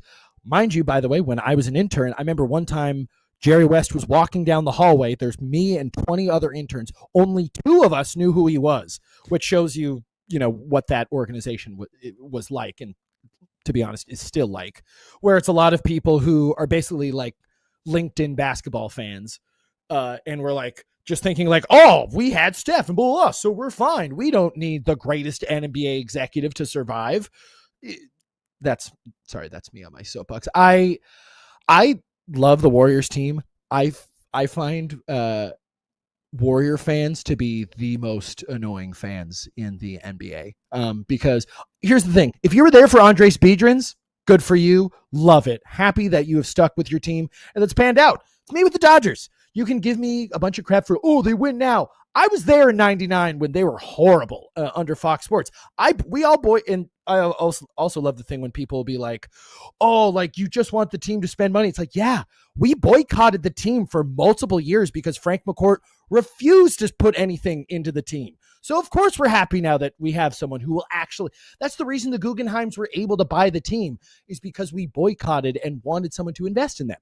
Sorry, now we're just getting on soapboxes, but no, you're good. It annoys me so much when NBA people, will have this focus on the 3-point ball. Basically, that was, I guess, the whole thing we're getting here is everyone's trying to copy Steph, and there's only one Steph. Okay, so like, if you think about it, no one else has really won with that model. You know what I mean? Like, everyone else has had these really good teams. And I guess now the modern NBA, it forces you to shoot 63 pointers a game or whatever, but no one has else really been able to copy that. Now you'll see teams like the Pistons where it's like, oh no, we build around a shooting guard and we can have a bunch of different people that, in our own brand of basketball that is maybe a little more classic to the franchise that will, hopefully pay off. Like the old days. Yeah. Literally. Just real quick, after that James Wiseman pick in 2020, LaMelo Ball goes off the board. I mean, really, that whole draft was kind of trash outside of Ant-Man and Tyrese Halliburton. Tyrese Maxey wasn't bad. Emmanuel Quickley was good for like a couple of years. Desmond Bain and Peyton Pritchard. So I'm saying, dude, it's a sneaky draft when you look at it, especially when you look at all those players and how much they could have helped the Warriors, like Desmond Bain or LaMelo Ball. Like, it's just, I love too, like when everyone, I get it, because LaMelo was an absolute circus and there was no guarantee he was going to be good. He had that reality show. He was in Lithuania, that whole thing. So I get it, where the Dubs were very much kind of this more classy franchise, and so they didn't want to deal with they didn't want to at that point. Yes, very much so. But as you can see, now that his sons are fine or whatever, he shut up, and it's just to build hype of getting them into the NBA, make it happen. And Lonzo's not a horrible point guard. I mean, is he number 2 worthy? Absolutely not, but not a horrible point guard. He's had a couple of bad injuries. And then the 2021 draft, after Kuminga went Franz Wagner, my Michigan guy. Shout out to him. Then it's kind of trash. Moses Moody. I mean, Kuminga's another one. I think Kuminga's a great example of how Joe Lacob doesn't know what the hell he's doing, because this dude was fixated on re-signing Jonathan Kuminga so I don't want to keep bringing this back, but like, it's not like he's like Austin Reeves or something, like, or this, incredible, like a Peyton Pritchard or something. Like, he's not this needle moving player. He's an okay guy, but I understand where that what happens with a lot of these owners or executives is they get their guys, and they want to develop their guys, and it's like Dunleavy said, if you demand a trade, there's got to be demand, and no one really was demanding him. I enjoy honestly, it is so great to see, as someone who's a native Angelino who has lived in the Bay Area for the last like 10 plus years. It's really nice to see in real time everyone switch up their tune on basketball, because Warrior fans, when they were good, were the dumbest basketball fans in the league. I will say it again, the dumbest fans.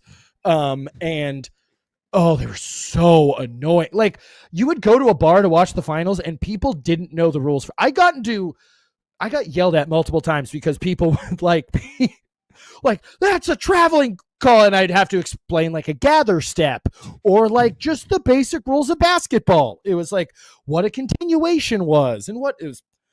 This happens, and this isn't just exclusive to the Warriors. There's always going to be that floating contingency of annoying basketball fans that were Laker fans in the early 2000s, and then were Miami Heat fans when LeBron went there. And I'm sure there were Dubs fans, and I'm sure there's now annoying OKC fans, which that's its own thing. But there's always going to be that floating contingency of annoying NBA fans who basically are like, I like winners. Or when I was in high school, they would just say, I'm a LeBron fan, which you hear that now a lot in the NBA. And this might be me being an old man or whatever, but you hear this with a lot of dudes where they're like, I'm not a fan of team. I'm a fan of a player, which, yeah, God, I can't think of a more disgusting thing. Like, just pick a team, man. Like, there's something endearing about, you'll see that thing of like, it'll be some like dude from South Korea will hold up a sign who says like,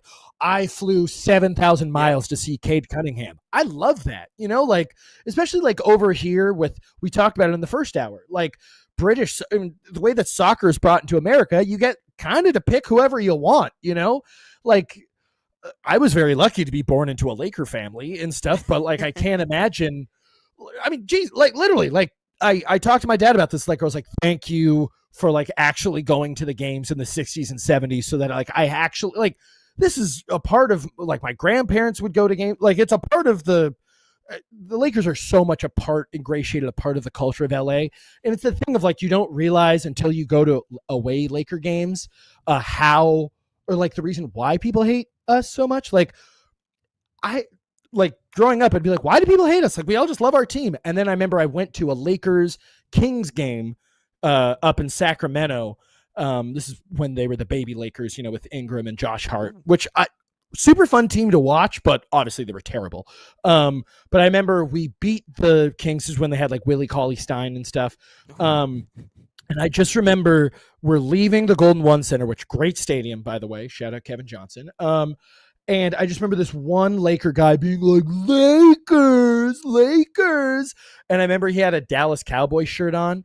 And I just remember realizing like, oh, I forget that like, that's the majority of like, if you're a fan of the Pistons or whatever, and you go to a Lakers Pistons game, the Laker fans that are going to be in Detroit are going to be the dudes who are Cowboy, Yankees, Laker guys. You know what I mean? It's not going to be like Alabama football fans. Yes, exactly. And so like those, I'll say it, into the camera, like I hate those people more than Celtics fans because it's just like, you just like winners. Screw you, man. Like, and so the nice thing is I will always downtimes with your team. Exactly. Like, that's why I love those baby Laker teams, is because like those teams build character, and it was fun to like, I have a lot of arguments with other Laker fans when they're like, oh, we should have kept them all. I'm like, we're not winning a championship with Brandon Ingram, Josh Hart, Lonzo Ball, Ivica Zubac. Like, those are all great players. Jordan Clarkson's in there. We drafted very, very well for that time, pretty much except for picking Hood Schifino over Jamie Jaquez. Or Jaime Jaquez. I got them mixed UCLA, up. But I remember him. Yeah, exactly. But the Buss family drafted very well during that time, and so those were fun teams. Like I said, we didn't play well, but it was part of that character building thing of, it was kind of funny to see like all these teams be like, oh, cool, the Lakers have been good for 20 years.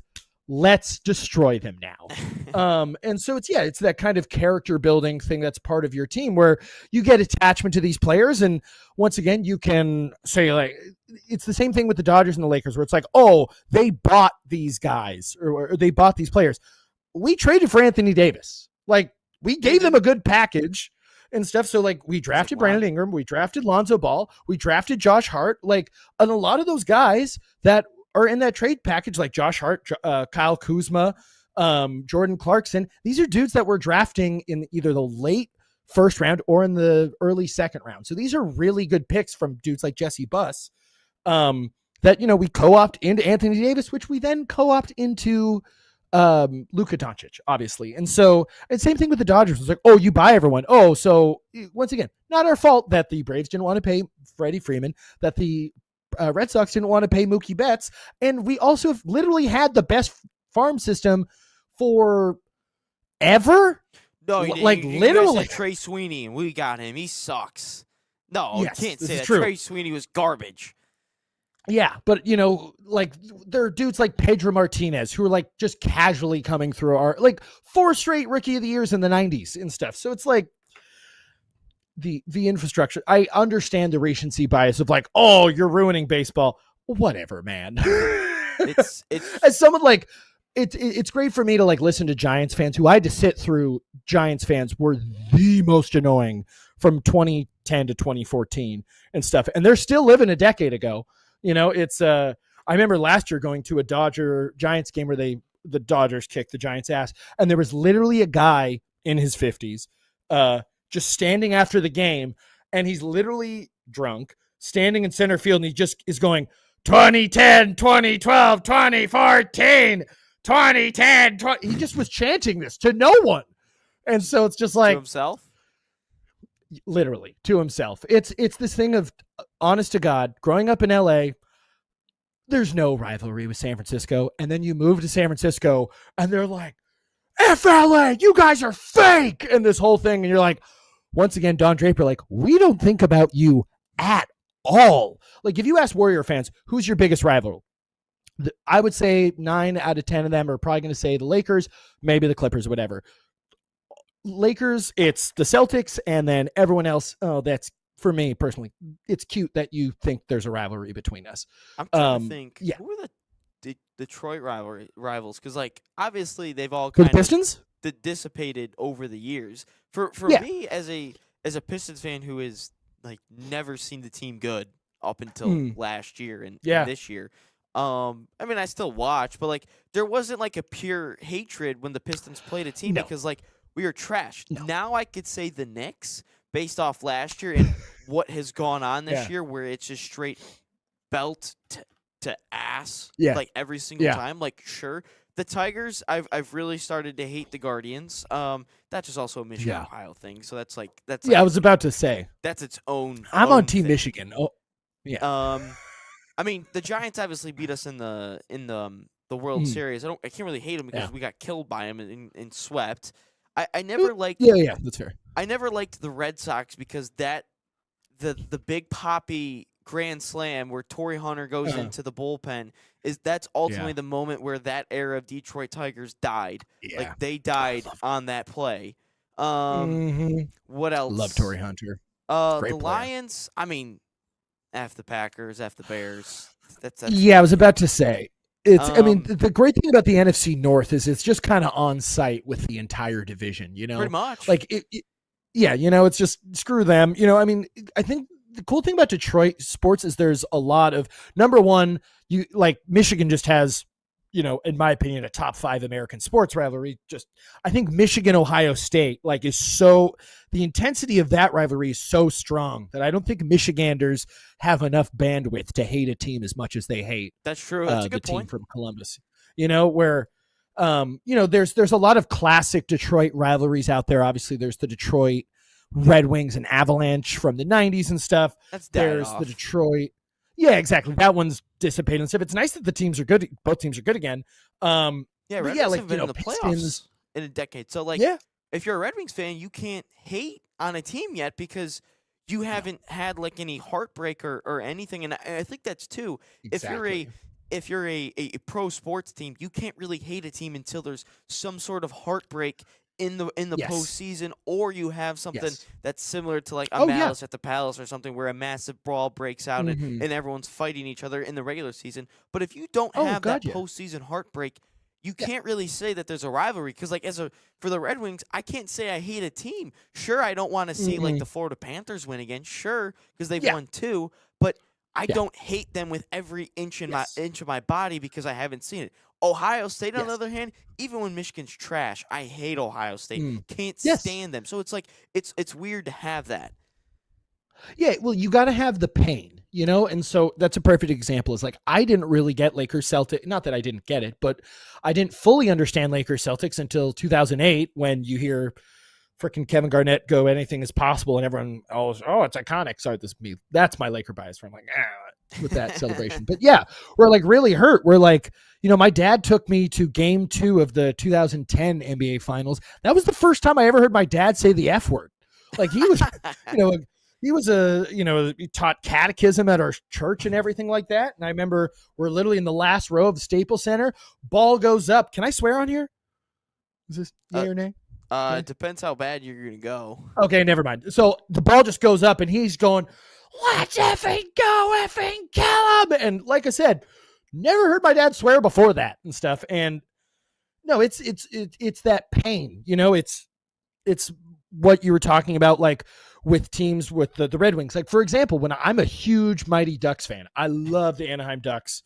My aunt had season tickets growing up, so I used to go to games all the time with Teemu and Paul Kariya, and I hated the Red Wings as a kid because they beat us. It's when I'm talking about like one-way rivalries with the Lakers, it's because we beat your favorite team a lot when I was a kid. So like, I don't care about the Nuggets because we just beat them all the time. And so like, yeah, I'm sure if you're a Denver fan, you hated facing Kobe.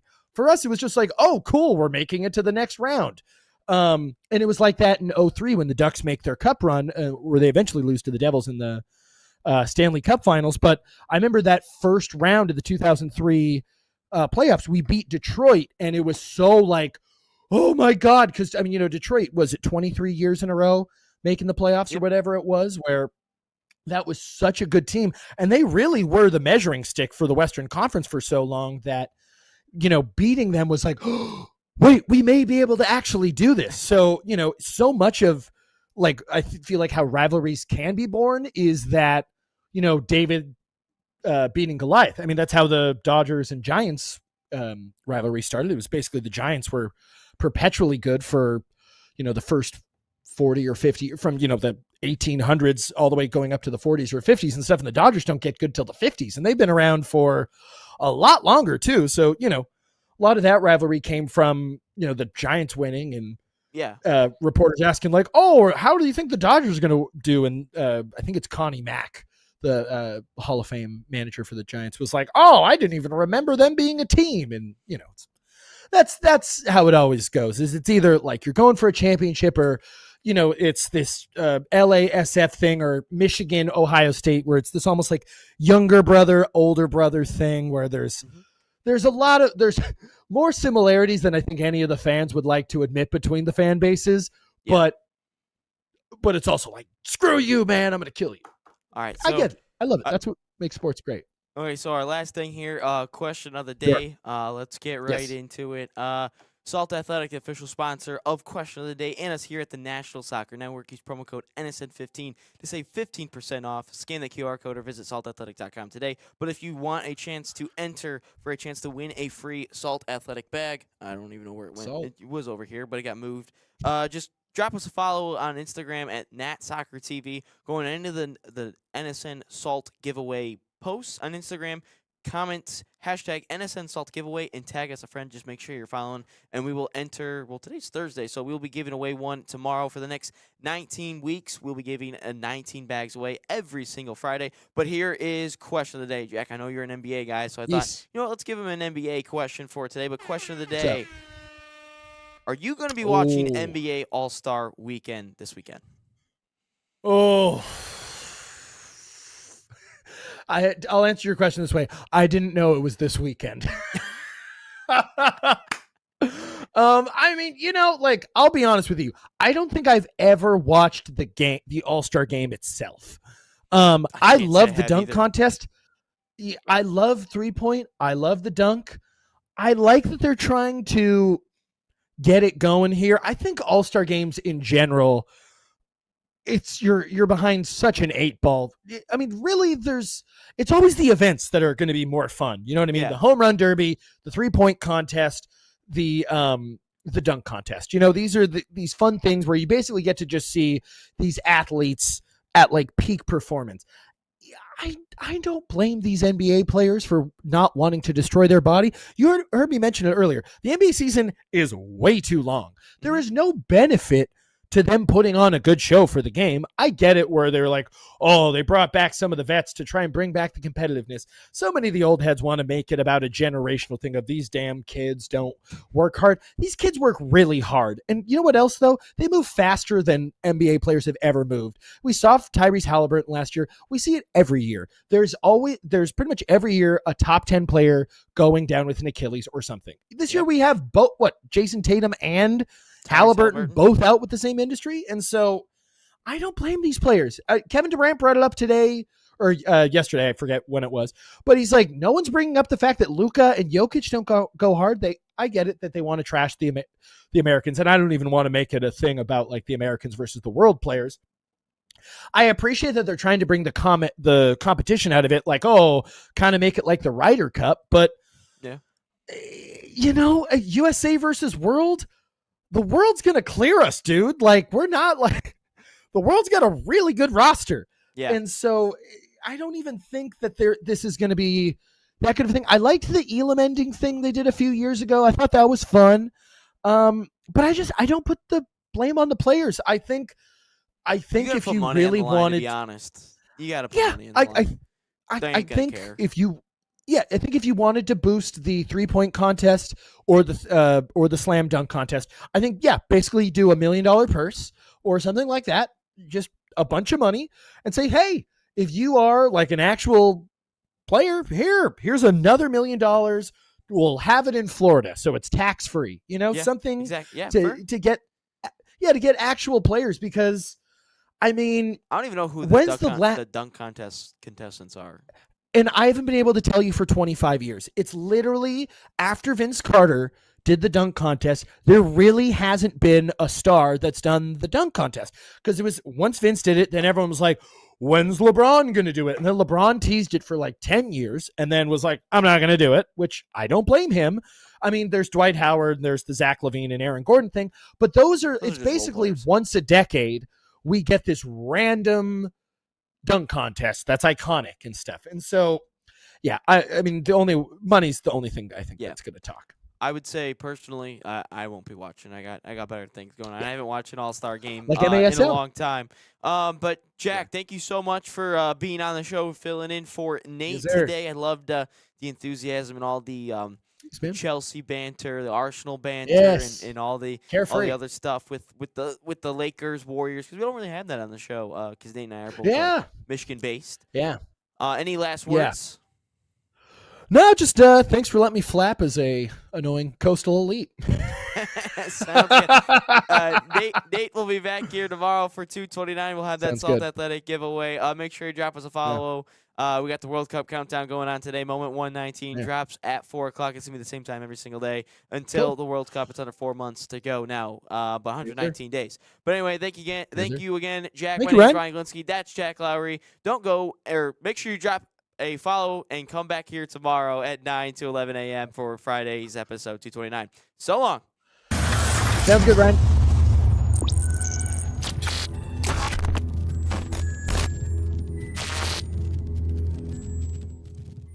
From the biggest matches to the hottest takes, Jonathan Turner and Nathan Wengler bring you the stories, the analysis, and the edge you won't get anywhere else. Streaming live weekdays at 9 a.m. on YouTube, Roku TV, Facebook, Twitter, and all major platforms. No filters, no fluff, just real talk, real soccer. This is Inside the Game.